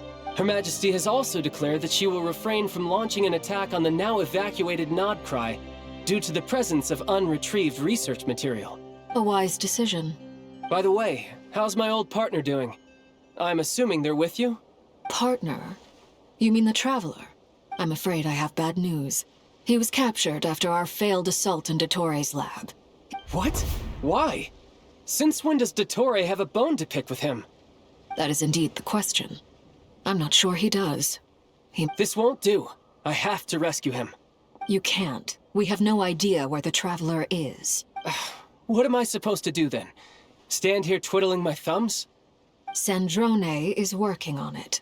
The best thing you can do right now is complete your mission. Fine. I guess I'll leave this to you then. One last thing. Tell the Rooster to get the message out to the gods and citizens of every nation in Tevat. Beware. An uncontrollable pollution is spreading forth from Nodcry. The source of that pollution is a madman drunk on the success of his experiments. the Fatui and our allies will endeavor to contain the threat. However, if Nodcry falls, things are likely to escalate. Considering Dottore is one of our own, all Fatui stationed in Nodcry consider it our duty to stay and fight him to the bitter. Hey, don't be too pessimistic. If it comes to it, I'm sure Her Majesty won't stand by and do nothing. I hope you're right.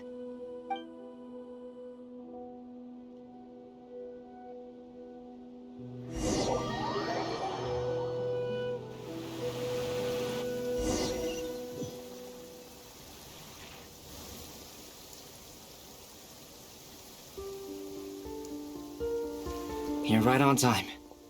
Thanks. Hey, do you think I'll get that gliding exam exemption? I made sure I was on my best behavior in Mondstadt. I landed well outside the city and walked in through the gates. I'll help you apply, don't worry. For now, let's see what we have here. What are the Doctor's energy fields even made from? The usual attract and repel principles that govern Kuvaki don't seem to apply to them. They are very mysterious, but ultimately, they appear to be comprised of energies from the three realms. Thanks to research by Master in the Hexen Circle, we know that Tevat's 7 elements are derived from the more primordial power of the Light Realm, which is antagonistic with the power of the Void Realm.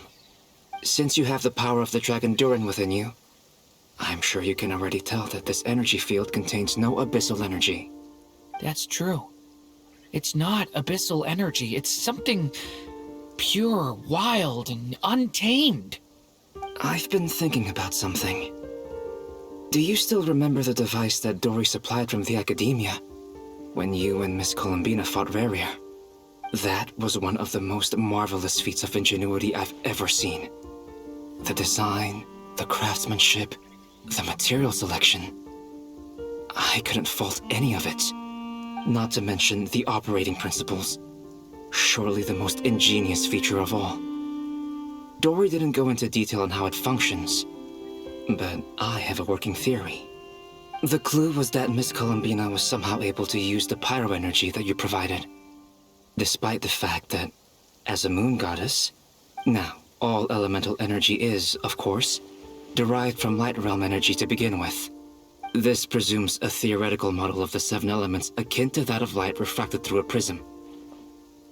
Perhaps it is no mere analogy. I almost wonder if the idea for the device was conceived based on direct observations of said prism. It would explain how such an ironclad design concept was achieved. It is at once a masterwork of engineering and a groundbreaking application of the Academia's latest elemental theories. I suspect only Lesser Lord Kusanali herself could have devised such an ambitious technology.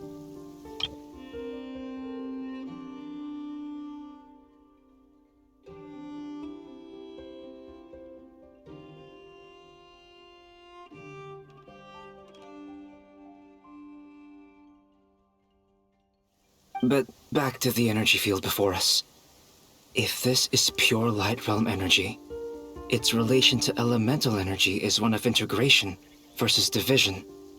Or you could say that the former contains the latter. Could this mean that elemental energy can dilute the power of the light realm? Should we give it a try? We should.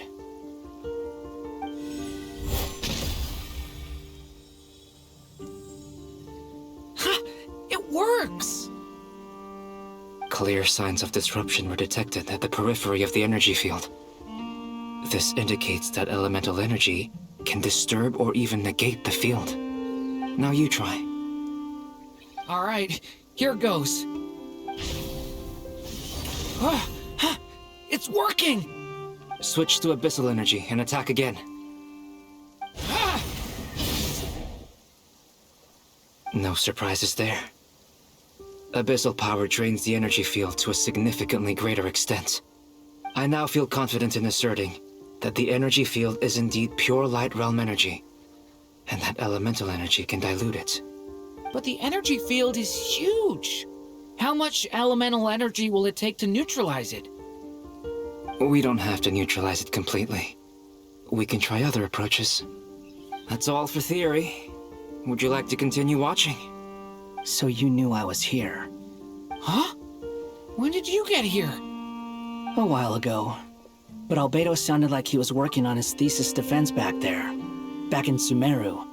You can end a person's whole career by interrupting them mid-speech. Very thoughtful of you. I'm truly touched. Could I ask you to lend me a hand? With what? A little test. Try using Anima to unleash a concentrated assault with circular blades, with the goal of breaking through at a singular point.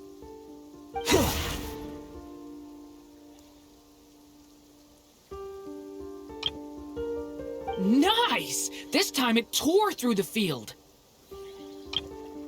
Tremendous. This is a major breakthrough. Should we go through? We probably shouldn't risk having mutually antagonistic energies in such close proximity. Durin, you stay here and watch the entrance. Hat Guy and I will go in to investigate. Sounds sensible to me. Keep your eyes peeled, Durin. Don't worry, I got this. You two be careful in there. Just give me the signal if you need help and I'll dive right in. What do you mean, signal? It's based on a new alchemical concoction I developed last month. When 2 bottles of it are smashed on the ground together, they emit a blinding burst of light. Glad I asked. Thanks for the heads up.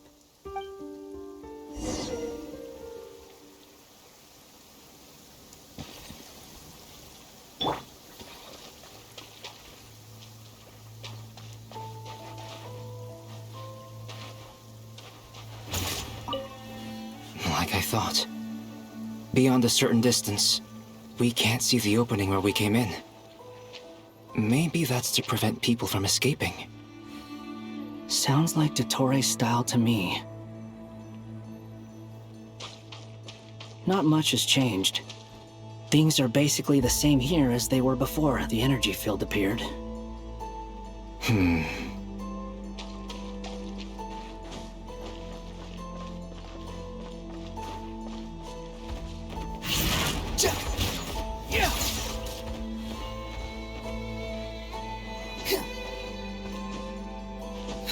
The wind rises. Search for it. They have no heartbeats and they're not breathing. We can only assume they're dead. But there are no visible wounds. Also, there's an animal squatting next to each body. It's watching us. That's not an animal's gaze. What are you trying to tell us? Doesn't seem eager to talk. I guess maybe it's just an animal after all. Let's keep looking around.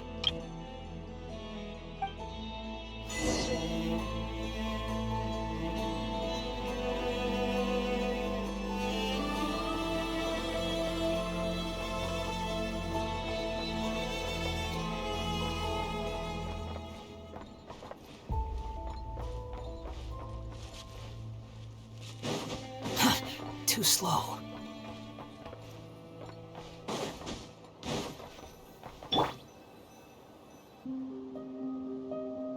Same situation everywhere. Not a living soul in sight. Just countless bodies with animals standing watch over them. Well, I think we can safely rule out the possibility that they're all pets. Is skirting around the topic your way of showing consideration for other people's feelings? Just being cautious. I don't doubt that you can handle the truth.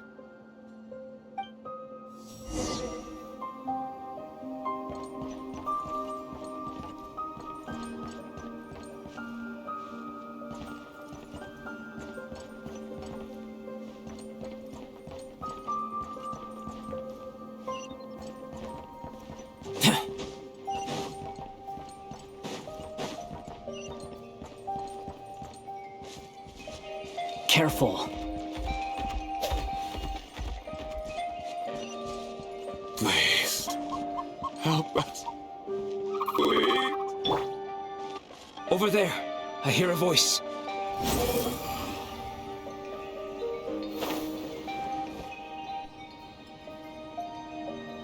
Please.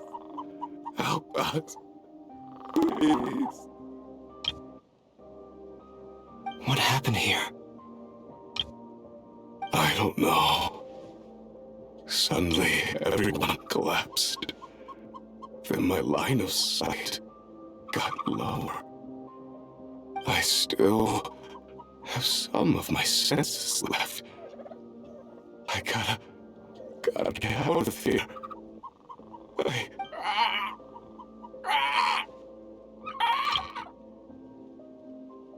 It looks like there's a huge experiment going on inside this energy field. Maybe each energy field is its own giant experiment. Vile. He's swapping human minds with those of animals. Even without the other circumstances, this would be an extremely radical experiment. Those people may have lost their sense of selves, but they are not fully animals either. If they were, they would have left. But instead, their instincts are driving them to remain by their dead bodies. We should go. No sense in sticking around here longer than we need to. Agreed.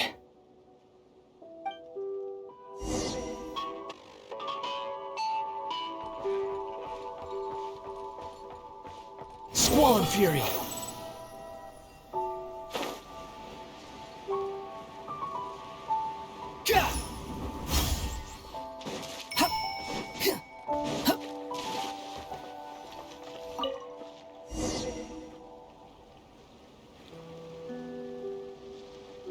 You're back! Everything okay? We saw some things that take a strong stomach. Otherwise, we're fine. We should share our findings with the others.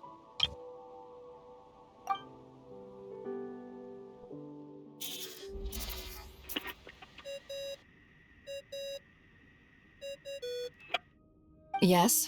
Who is it? Miss Nefer, it's me, Albedo.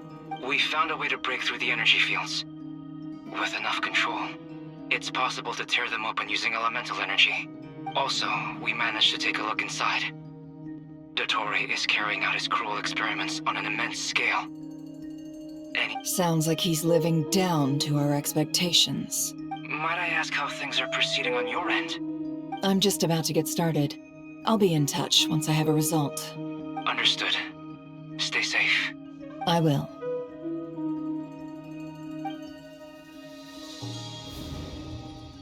Well, Nefer, I'll link up with you once my tasks are complete. What makes you think I'd need you to do that? I'll need it.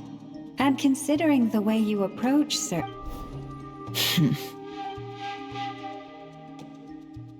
Let's begin.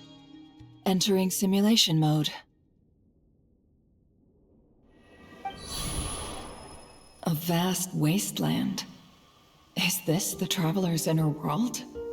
I was expecting something more vibrant, to be honest. Wait, someone's there. What are you looking at? In that case, I'll look at it with you. I want to know all about... Is there somewhere I should return to? I don't dislike my current life. I guess the only thing that's missing... This is the conscious layer, which contains... I suppose anyone who lives long enough ends up wishing for someone. Time to delve a little deeper.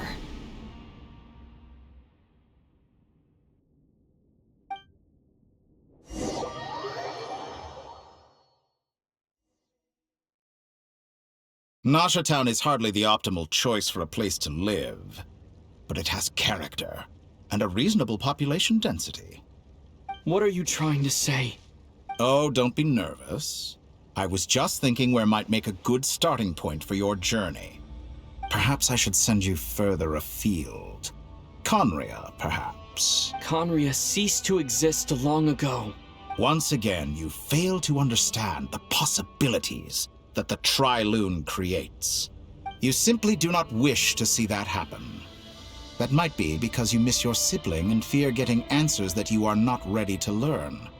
If we are to collaborate, we need to maintain an amicable relationship. In a moment, you will be able to... Oh no.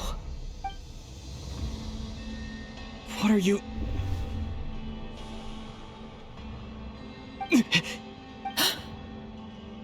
What are you gonna do? Don't move. Something unwanted has crept into... Oh? Gone as quickly as it came.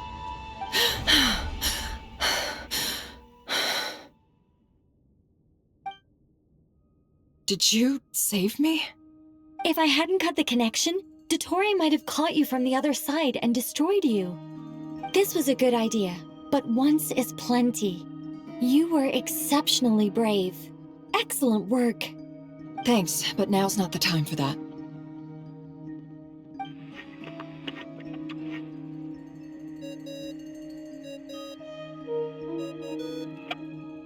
Albedo speaking. I think I know where he is. What is this endless darkness? I can't see anything, even though my eyes are wide open. What happened? Ah, sorry about that. I take it you didn't notice. Just now, a friend of yours took a little peek into your mind. Could it be Nefer? How did she do it? Do you think she's aware of your current circumstances? Oh dear. Have I stunned you into silence? I only wanted to slow down your time a little so I could stop your intruder in her tracks. I must say, I'm finding the ability to adjust the flow of time rather intriguing. The moment you closed your eyes, time seemed to grow impossibly viscous, didn't it? A whole month passed before you opened your eyes again. But only for you. No one else was affected. I dare say this is something only a god can achieve. Point taken. You've proven once again that you have god-tier powers. Oh, you misunderstand. This wasn't about proving a point. I was testing things out. I find I learn best by doing, and I have to admit, I only wanted to make you sleep for a short while, but it ended up lasting a whole month. Clearly some finesse is required to wield the authority over time as I wish. I hope you're not angry with me. It was only a month's discrepancy, nothing too serious. Had I been off by a year, a decade, or even a century... You could have frozen me for millions of years. So much for collaboration. You aren't showing much sincerity. Millions of years? To what end? I wonder if you don't understand humans all that well. They are very pragmatic creatures who understand only that which they can perceive with their senses. If I had you sit here for a week, I imagine people might sympathize. But if I left you here for 100, 1,000, or 10,000 years, the sheer size of that number would cause it to lose all meaning to them. They would not have the capacity to comprehend your suffering, and thus they could not empathize. Unfortunately, while gods do exist in Tevat, it is ordinary humans that account for most of the population. Their lifespans are so limited, their bodies so fragile. Did you ever really hope that they could begin to understand someone? Your long life and unique origins make you fundamentally different from them. Alien? Even I feel bad for you sometimes. This world has made you into a slave. So many times you have served its will. You have been treated most unfairly. I can change that. I will grant you special privileges and give you back the status you rightly deserve as a...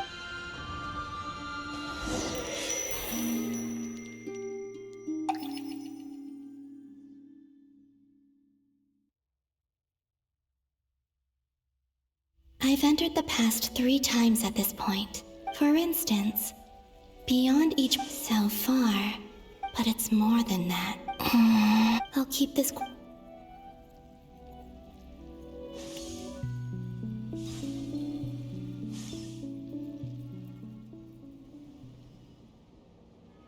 Humans, you never change. Always trying to use powers. This looks like Star Sand Shoal. Was this before Rerir regained his physical form?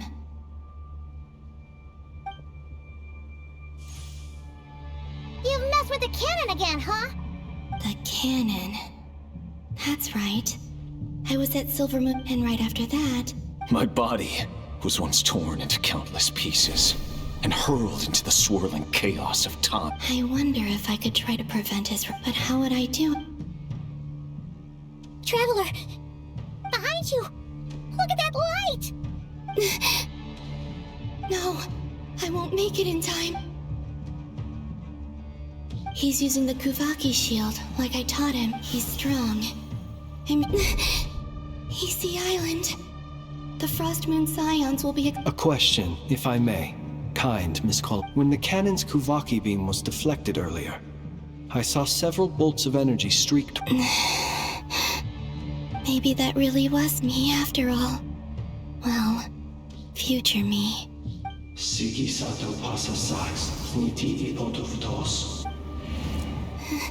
There's no time. I have to make it. Oh, Frost Moon. Oh, great land. If you can hear me, if you can sense my call, then please, heed me once more!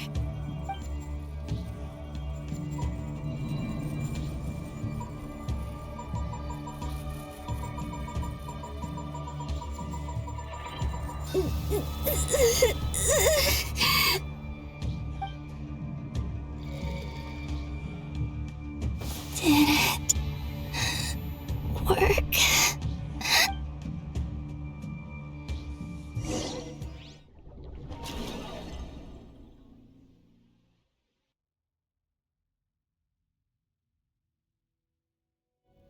Hey, wake up. Hey, did you hear me? Call him, Bina. I said wake up, now!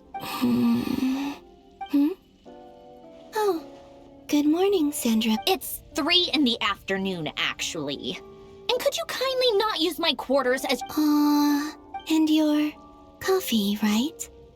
It's so bitter, but it— It's like you were raised by wolves in a forest or something. What did you drink growing up? Grass tea? The Frost Moon Scions, Then I'll bet you've never eaten— It smells delicious. That's because it's a Fontanian recipe. Rosaline will be here shortly, but if you really can't— Hey, at least let me finish before you— Or did the rules not apply to you because you're the high and mighty? Of course they are. I made them. I was worried they might contain traces of machine— What? You know, there's something I've always wanted to ask you. I mean, I'm sure their food— Well, life there— What were you expecting? Surely you can just answer a few prayers here and there in return for the free food and drink. How bad can it be?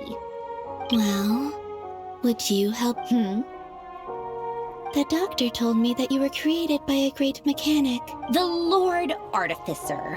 Oh, Lord Not Sitzenkreuz Ordo. Yes, that was it.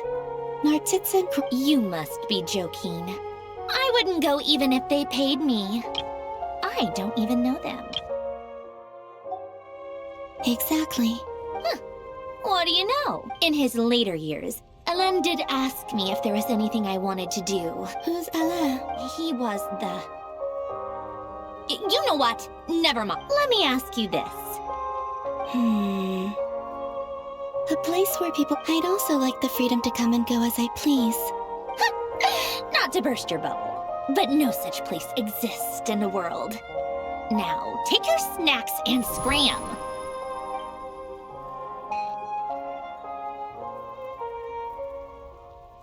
Did I? Of course. I dreamed of a— Sandra, I miss you back there. I guess that time is flowing backwards. That mystery out. I can sense that what lies at the end of all— And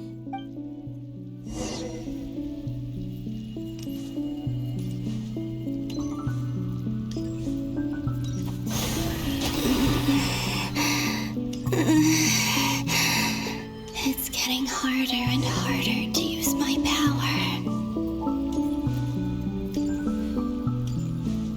I'm no match for the Abyss in this state.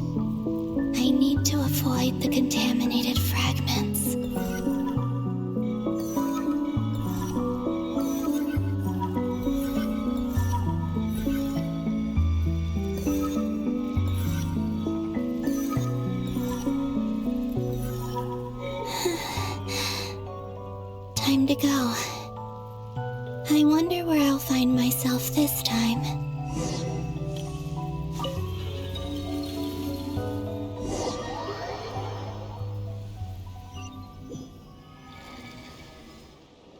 The Final Night Cemetery. This is where Flint's is based. Or not! How are we supposed to read through this many files? Difficult, yes, but it is also our most efficient option. Seems like they're searching for information. Was this my to expose the true intentions of this Raria? Are my actions changing the past? Or are they simply completing a process? Is all of this inevitable? If I choose not to help them now... Hope we don't land on our heads then. They're my friends. I can't not help them.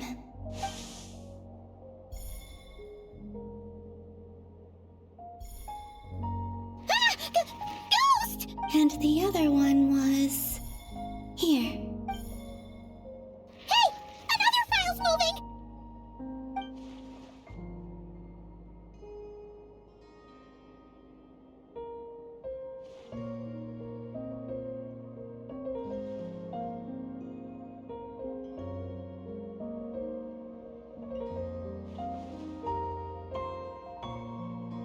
That should do it. Luanatar? You... Wait!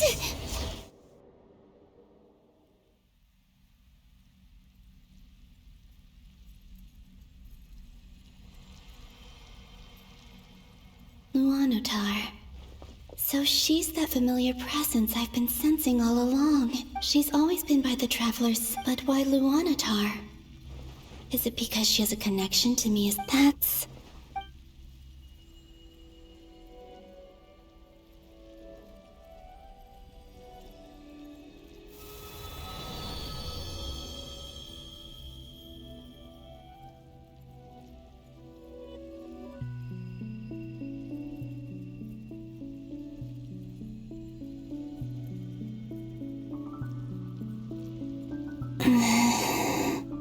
I cannot sense any power up it. This is likely it's now or...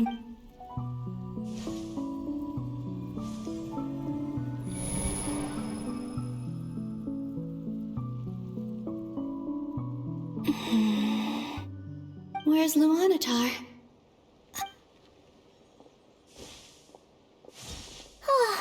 Seeing an... No. Stay, think, call. Oh, way back, do I?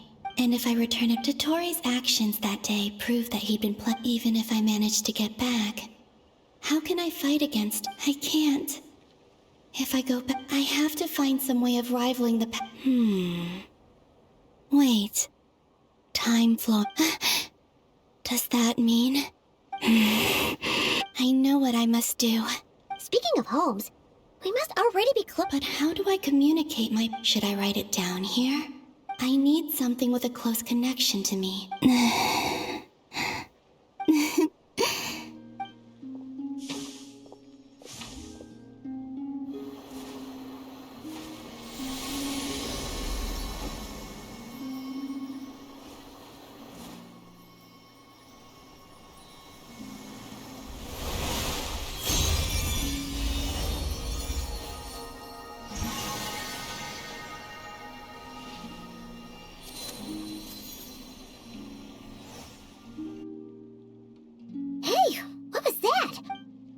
It was I who brought Luanatar into being.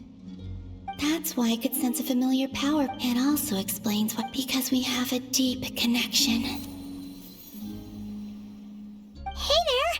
And the reason why there are no more gates to the past after this point is that Luanatar... No wonder I sensed that back then. I was just a little lost. Go on. Go on now. We've got stuff to do.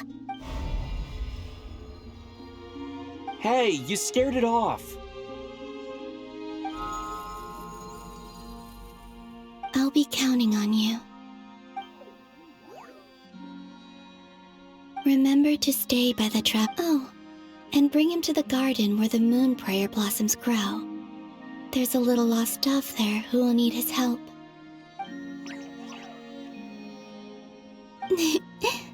Go. You too. As for mine, not.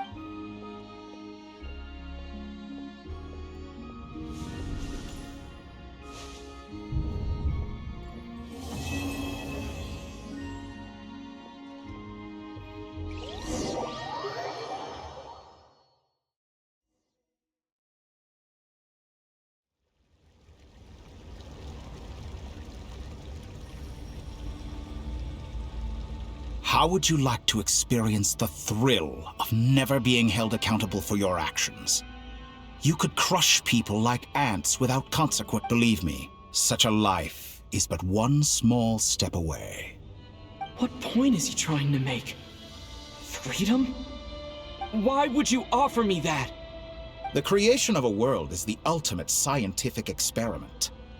I have taken my research to the highest level, where I shall be not just a god, but also a servant to many sacred spirits. I shall heed the truth and perform holy deeds. A god's laboratory is the perfect playground. But it needs the right occupant to explore. Mortals are found everywhere one looks. Not so with Descenders. So the condition for entering the new world is to take innocent lives. Could I really bring myself to kill others for my own benefit? Rerir did. Have you made up your mind? I can't do it. Your playground is no place for me. You're putting your hope... You've grown a lot since we last met, but there are still things you are unwilling to compromise on. Why don't I lower my requirements a little as a gesture of goodwill? I'll give you a little time. And yet you already sound less defiant than a moment ago. The benefits appeal to you because you can read the signs of the times. Why don't we return to my research facility? Your last visit was so rushed. There is much that I have yet to show you.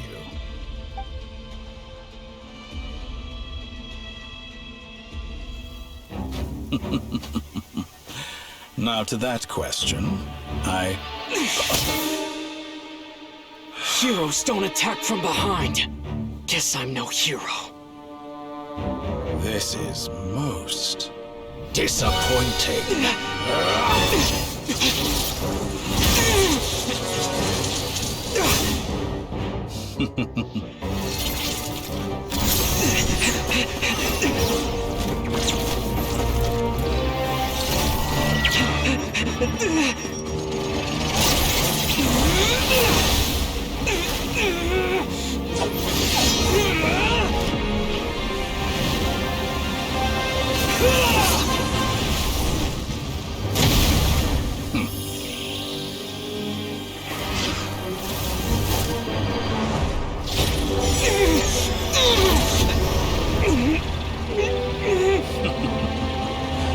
Now then.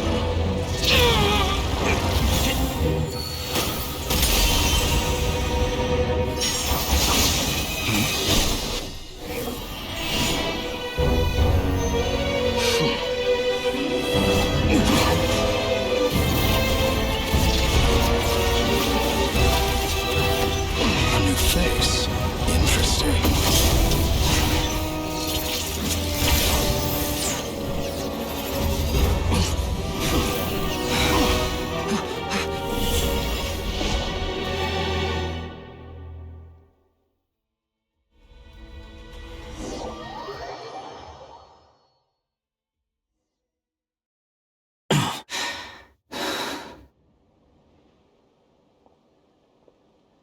You're still gonna call me Hack Guy after that, huh?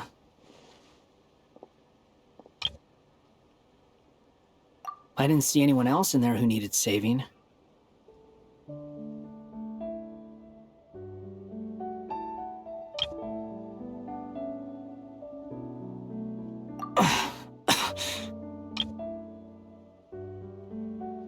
It's nothing. I'll be fine. Why are you looking at me like that? Is it that shocking that I'd come to your rescue? I owed you a favor back in Sumeru. Now we're even.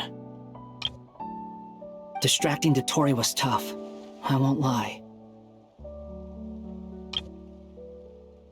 He's not gonna fall for the same trick twice. That was my one shot. Ugh. I never wanted to obliterate someone more than I do right now. Dotori doesn't recognize me, but his segments were originally made based on an analysis of my operational principles. I expect it's only a matter of time before he figures out what I am. So Dotori doesn't recognize Wanderer because he deleted himself from Irminsul. Did he really miss his only chance for revenge by saving me? Why the long face? Hey, I'm not blaming you, okay? And I'm not complaining either. Rescuing you and killing Dotori are equally important goals. Everyone would be pretty stuck without you. It's best you live to fight another day. How are you holding up? Are you all right? Hat Guy said to put safety first, so we agreed to run as far away as we could after leaving the energy field, and only meet up once it was safe. You don't look injured. It seems that Dotori didn't do anything to you. All right. Rescue operation complete. There's a lot more work to be done before this is over.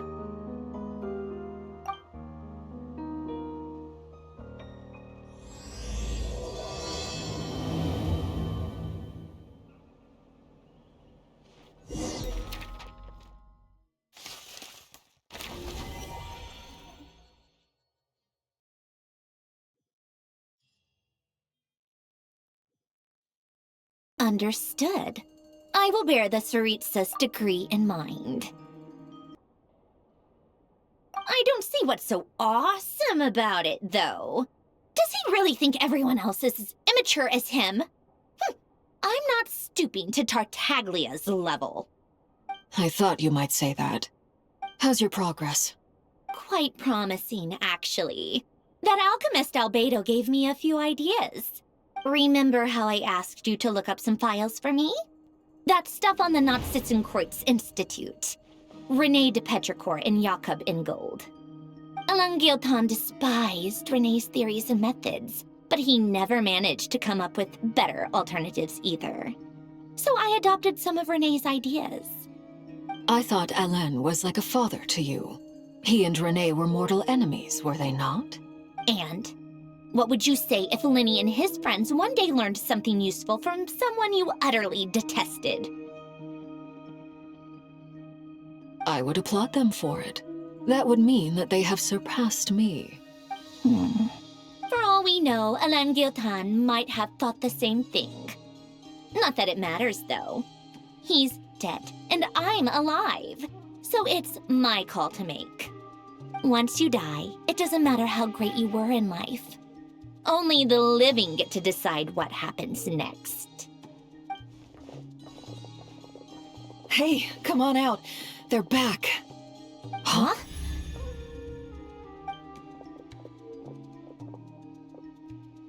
You're back? And your head's still screwed on? And you still have all your limbs? What does it look like? Way to keep your composure, madam. Excuse you. I am perfectly composed. Glad you're okay. Yes, it's a huge relief. Worry? Oh, yeah, right. You think we, the Fatui, were worried about you? We were worried sick. Hey! The Traveler and I were already friends. You are free to join this mission in whatever capacity you please. Much like your tea parties. It's a laugh a minute with you guys. I must say, I was quite surprised when Mr. Albedo told me he would need no additional aid. We discussed this on our way back as well. I am rarely so unequivocal, but in this case, we had full confidence in Hat Guy. He said he knew what he was doing. Albedo and I pretty much had to just wait outside on standby. Meanwhile, Hat Guy broke into the energy field and rescued the Traveler solo. You didn't have to mention that. Well, I'm thoroughly impressed. You are a force to be reckoned with, Hat Guy. Is he back? Is he really back? Traveler! It's really you! Oh, thank goodness! Paimon missed you so much! You can finally breathe easy, Paimon. It's great to have you back in one piece! Oh, Paimon's been having nightmares the whole time you were gone! Look at them. You know, once you reach my age, there's nothing better than watching a misty-eyed reunion between— It's nothing. Same goes when you get to my age, too. I bet Ino and Anefa would be tearing up as well if they were here. Varka, I'm not sure Anefa can cry. Oh, yeah, good point. Hey, your eyes are looking a little red and puffy. Come here, let's hug it out. What? Ew, no! No, thank you. You're not my dad, okay? Not gonna— Everyone, I'm sorry for all the trouble I caused you. While I was being held captive, I learned a lot about Dotori's current capability.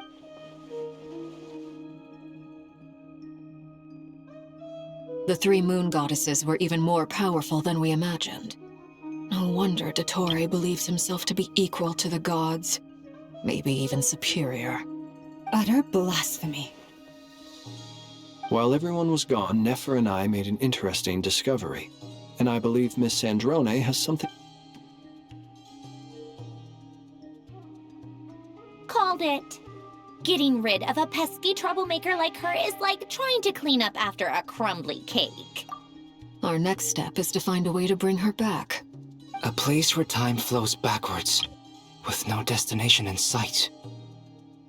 Surely it must have been created for a specific purpose. But I fear the answers are buried deep in Tevat's history, held by great powers beyond our reach. It sounds like she's on a specific path through time, just traveling in the opposite direction to us. The question is, where does that path lead? Or will it keep going to infinity? We considered that question as well. Strictly speaking, time is not infinite. Indeed not. Every road has an end. Nicole! You sure loved quietly sneaking in mid-conversation. I do, in fact. It's something I've always done at our mages' tea parties. Quiet, mysterious, and persuasive. You wonder what lies at the end of her road. Well, just as the world has a beginning and an end, so too does time. And so, the end of the road is the moment that Tevat was born. But where Miss Columbina will end up along this road, that depends on where this particular river of reverse time began. What about the original moons and the moon goddesses? Do they have a beginning too? All things do. In the beginning, no moons adorned the sky. It was the Dragon King Nibelung who raised the 3 moons into the heavens, and thus were the moon goddesses born. They were shadows of the planet, born to wield Nibelung's authority and oversee the world on his behalf. They were extensions of his will, manifestations of his majesty. But then one day, they disappeared just as suddenly as they had once been brought into being. Nobody knew where they had gone.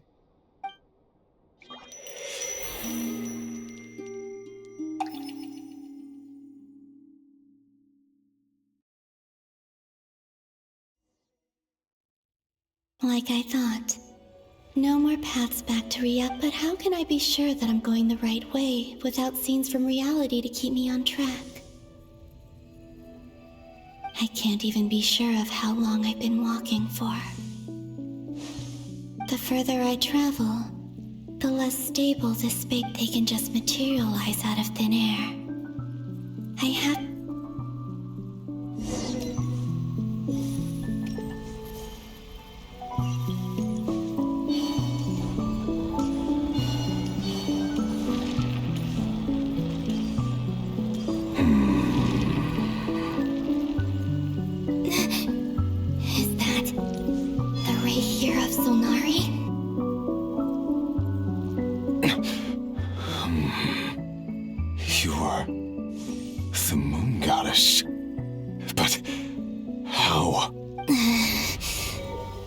Please, there's no need.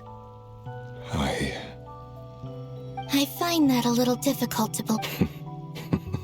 The way you used my own power against me was... And then, in the final moment before I was thrown into this... Mr. Dainsleif. Right. It was so long ago now. When I first got here, I was filled with hatred, remorse, and rage. How I cursed and devoured. I tore everything here apart. I was consumed by the desire to leave this place and have my vengeance. But to no avail. This is a place with no exit. This is the second time I've entered this space. Though I have no memory of the first. I was torn to shreds the moment I entered. But this time I survived. It must be partly because of this new body, and partly because of all the Kuvaki I absorbed in Nodcry. Are you the source of the abyssal power? Not all of it. Some is from when I first arrived here and tried to destroy everything. But there was already a degree of abyssal power here, before I entered. And like a venomous snake baking in the merciless sun. Tried to? Yes.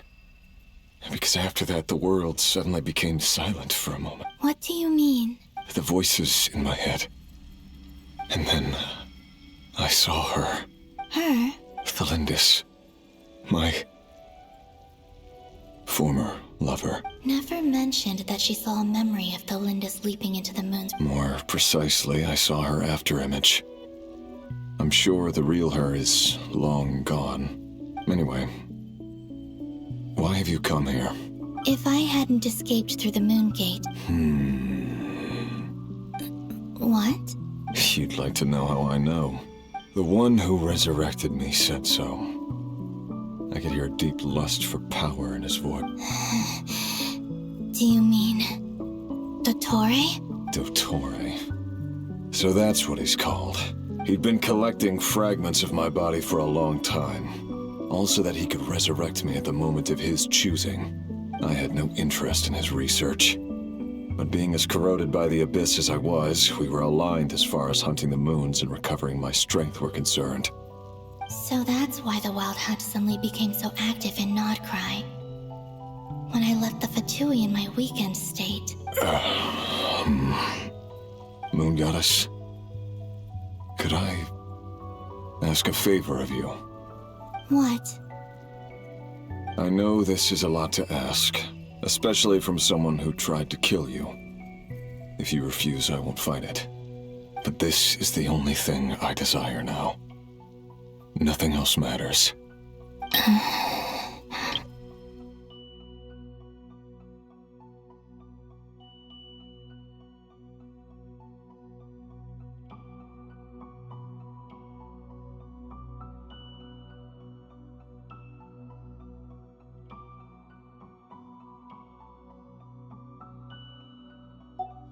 What do you want? I'd like you to take a message to Thelindis for me. Thelindis? Yes. She's dead. I can sense that some part of her soul remains here. Why don't you go and speak to her yourself? I can't. I don't know why, but I can't move freely in this space as you can. All I can see is a glimpse of her walking away. Just like the moment when I last saw her in life. In return, I will clear these abyssal obstacles for you. No, not in return. I'll clear them for you. Yeah. Why, indeed. I've been asking myself that question a lot recently. I'm tired of it all. Tired of the person I became. People used me. And then I turned around and started using others. I hurt a lot of people. I think I grew tired of it long ago. But I wouldn't admit it to myself. What do you wish to tell her? All of it. My past. My mistakes. everything that happened after we were separated. Is it okay if I give her the abridged version? Yeah, I'm sure there's plenty you can skip over. Just tell her the important parts. Whatever you think that means. Like the part where you relentlessly tried to kill us? It's up to you. Love demands honesty. But my relationship with Thelindis was built. We hid too much from each other. But after living my whole life in the shadows, I don't want to hide anything anymore. I will do my best.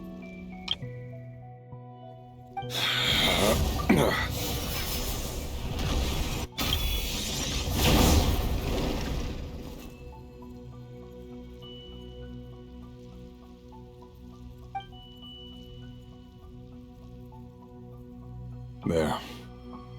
The Abyss will no longer stand in your way. Even though Mr. Dainsliff felt he had to fight you. Dane? He said that you betrayed him.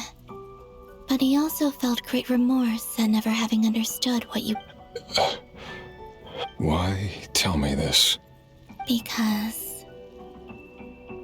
if he'd known that someone could take a message to you, I believe that's what he... Thank you. I know this will sound strange coming from me, but... don't die, Moon Goddess.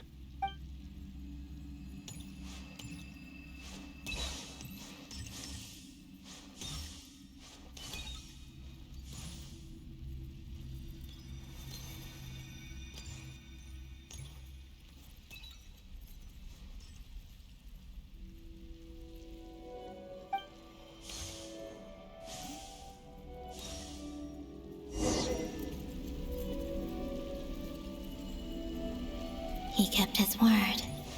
The Abyss is no longer obstructing my path.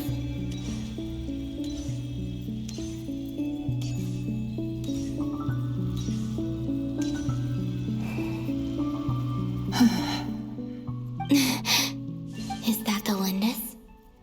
She wasn't far off at all. Hello, Miss Thelindis. Who are you? How do you know my name? You can call me Columbina. Rerir? My Rerir? Is he well? He's doing better than he was. Better than he was, huh? Sounds like others have had a rough time on his account too. In many cases. And I'm not just talking about the children of the Crimson So, things got worse before... Are you sure you wish... Yes. This is my opportunity to learn the truth. No matter... I admire your courage. However, time is short. I cannot stay here for long.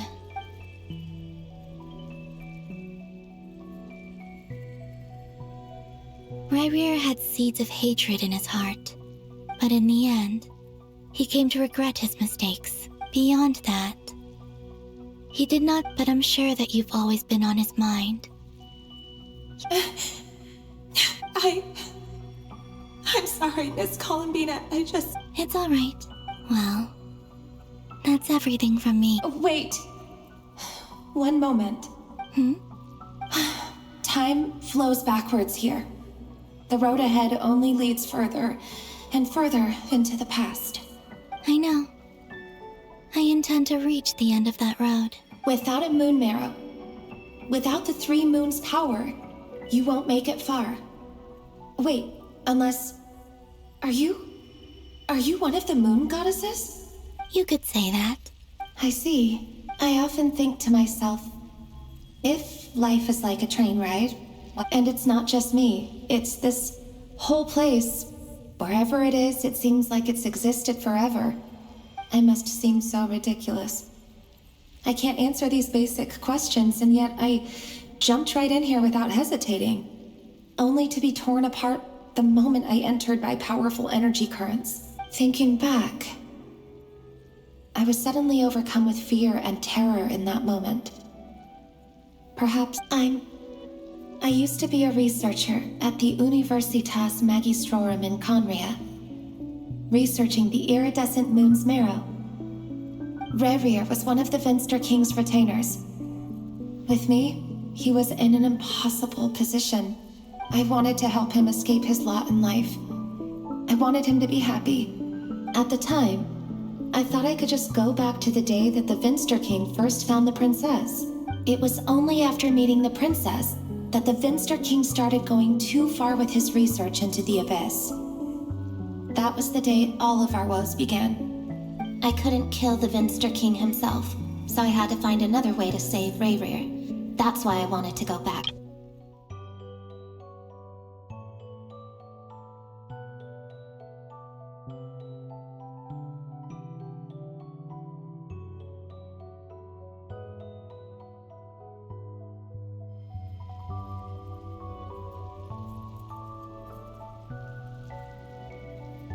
I'm sure it was a futile endeavor, but the Abyss probably enhances the basest human desires. So I naively hoped I could change everything, but I was simply too weak. Like a speck of dust against the whole universe. Look at me. I didn't even survive the journey here. I know I'm never getting out of here. But you're different. How do you plan to help me? Have you noticed the golden energy that exists? Based on my past research and my observations since coming here, I can share what I've learned and help you understand the pattern in which this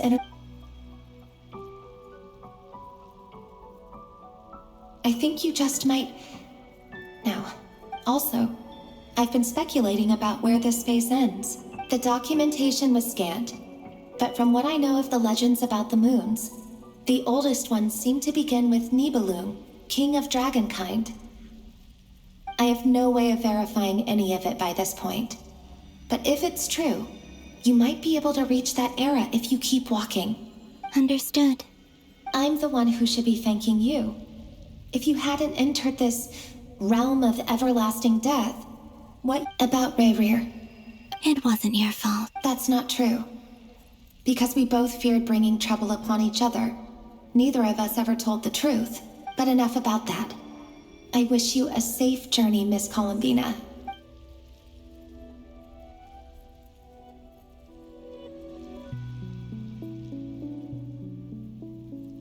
And may the outside world never have to experience pain like this again.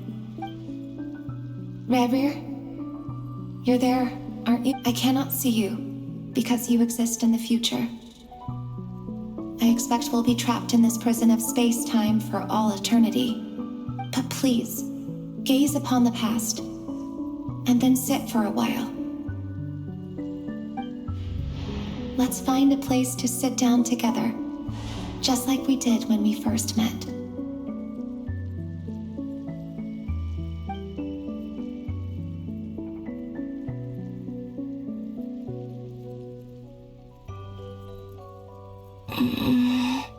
How long have I been walking? How much further till I reach the end? Is there even an end to be found? Everything's getting blurry.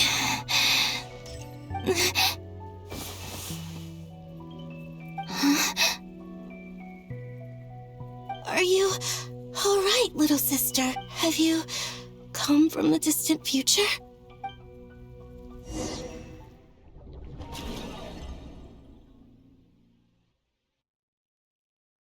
So, how exactly did the moons just disappear?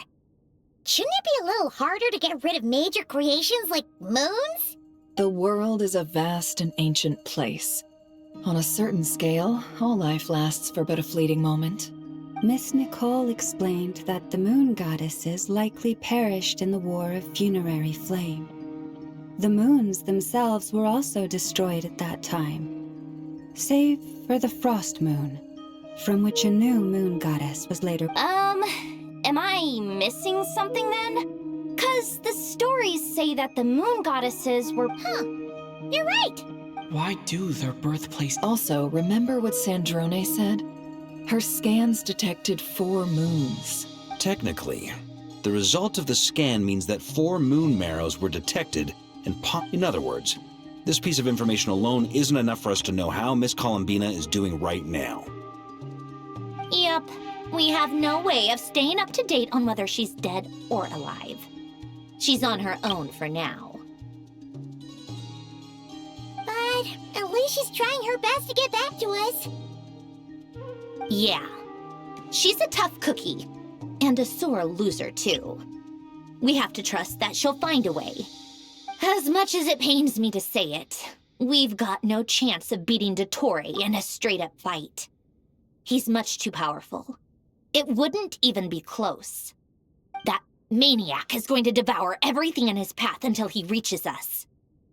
We need to find someone or something that can stop him before he does anything worse. I'll be frank.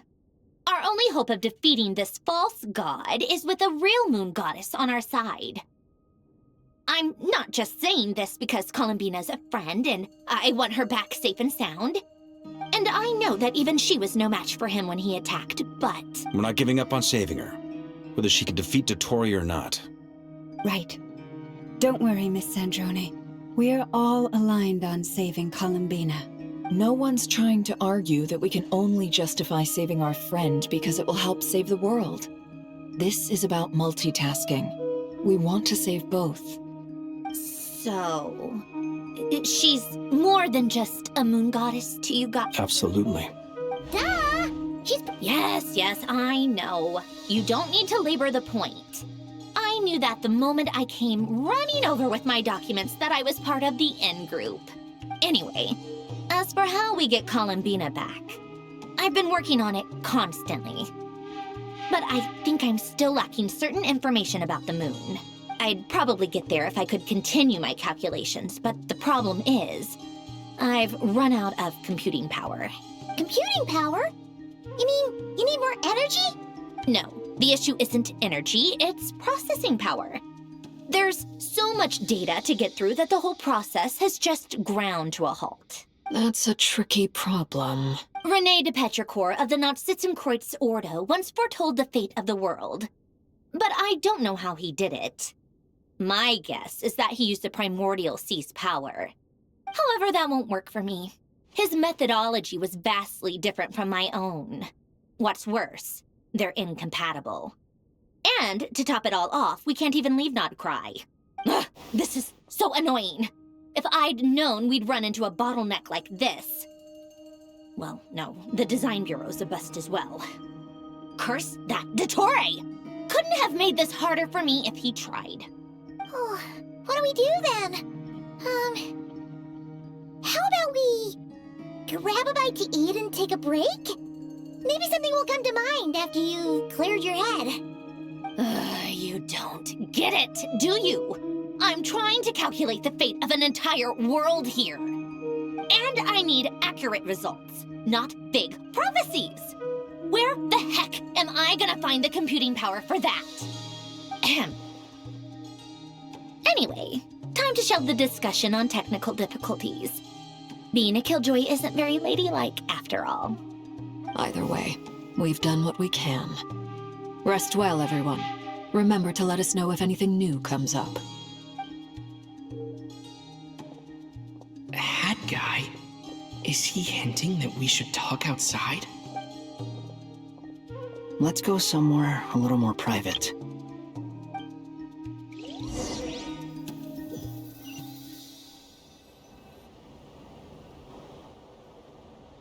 You know that Dory went back to Sumeru, right? Yeah, she mentioned she was planning to head back. Things aren't looking good for Nodcry. She's gone to spread the word so that Sumeru has a chance to prepare for the worst. From what I know of Dottore, there are two possible reasons why he hasn't made a move yet. One is that he's still working through some kinks in his new powers. The other is, he wants to see how we're going to react. He'll easily devour everything eventually, so I guess he's in no rush to make it happen. The first false god he made was me. Now it's his turn.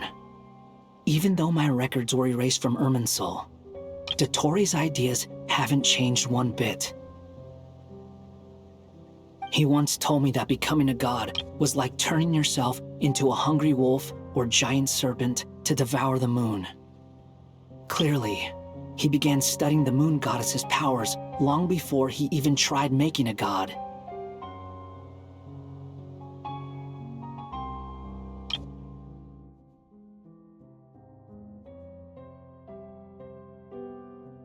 He's always wanted to get his greedy hands on divine authority one way or another. And in the end, he devoured the moon where I failed. In the desert of Sumeru, there is a chessboard built by King Deshret, also known as Al-Ahmar. I don't know if it was a real game, or if he was just trying to challenge his servants and citizens in some way. But creating games and setting rules, gods do that as a matter of course. That's the kind of power Dottore craves. Now he has the Trilunar Authority. His power is leagues beyond the common people. I don't think there's any point in other nations rushing to the front line. They're better off focusing on defense and hoping they can fend off any threats that spill out from Nordcry.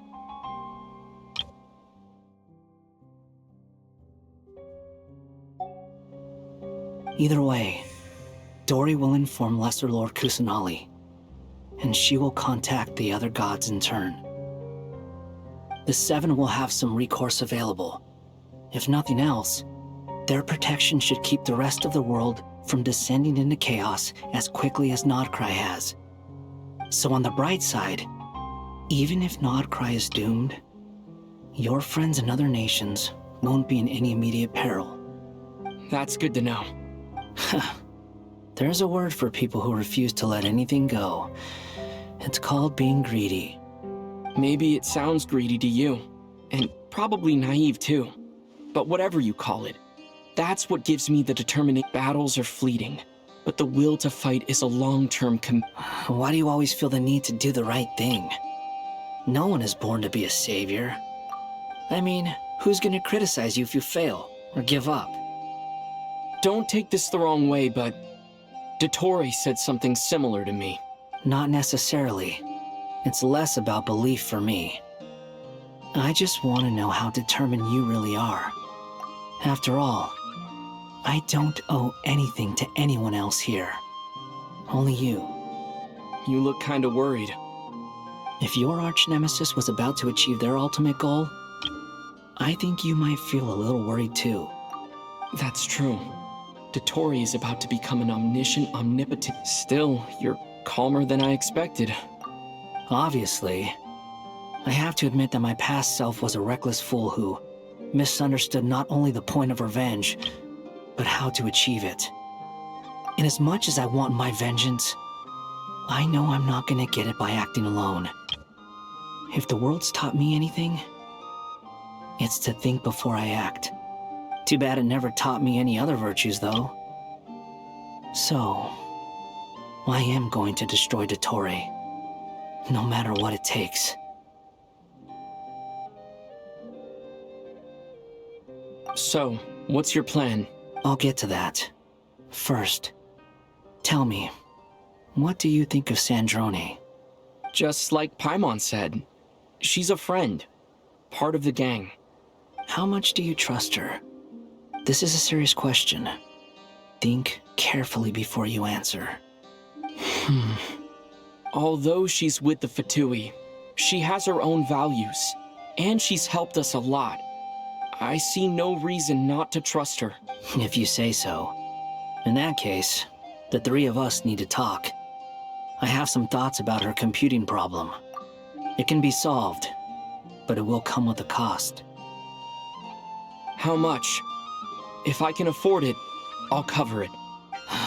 Sometimes your heroism really backs me into a corner. You know that? Come on, let's go talk to her.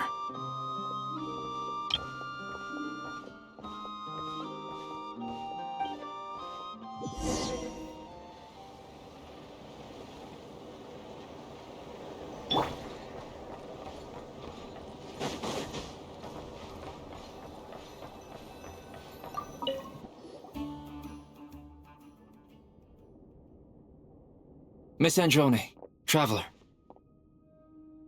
Hey there. Paimon's here too! She was just helping them sort through their things. How did your chat go? That was fast. The call only just ended. Well, you said it was urgent, so we got here as quickly as we could. Albedo, I have some alchemy questions for you. I see. Looks like my knowledge proved useful after all.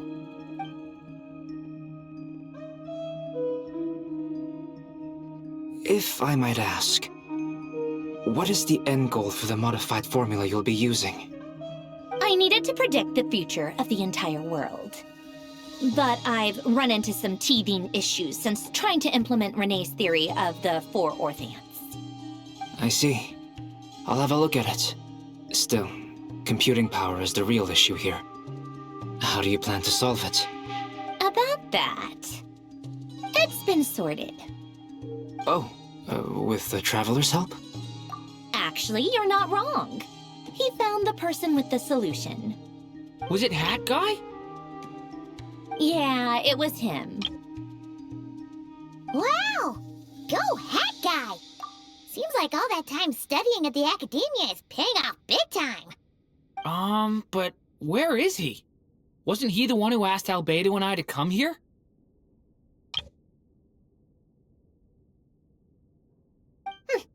Come with me.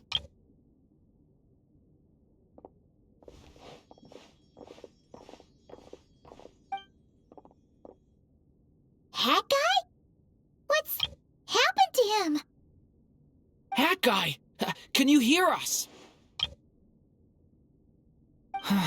No response. I guess he's in hibernation.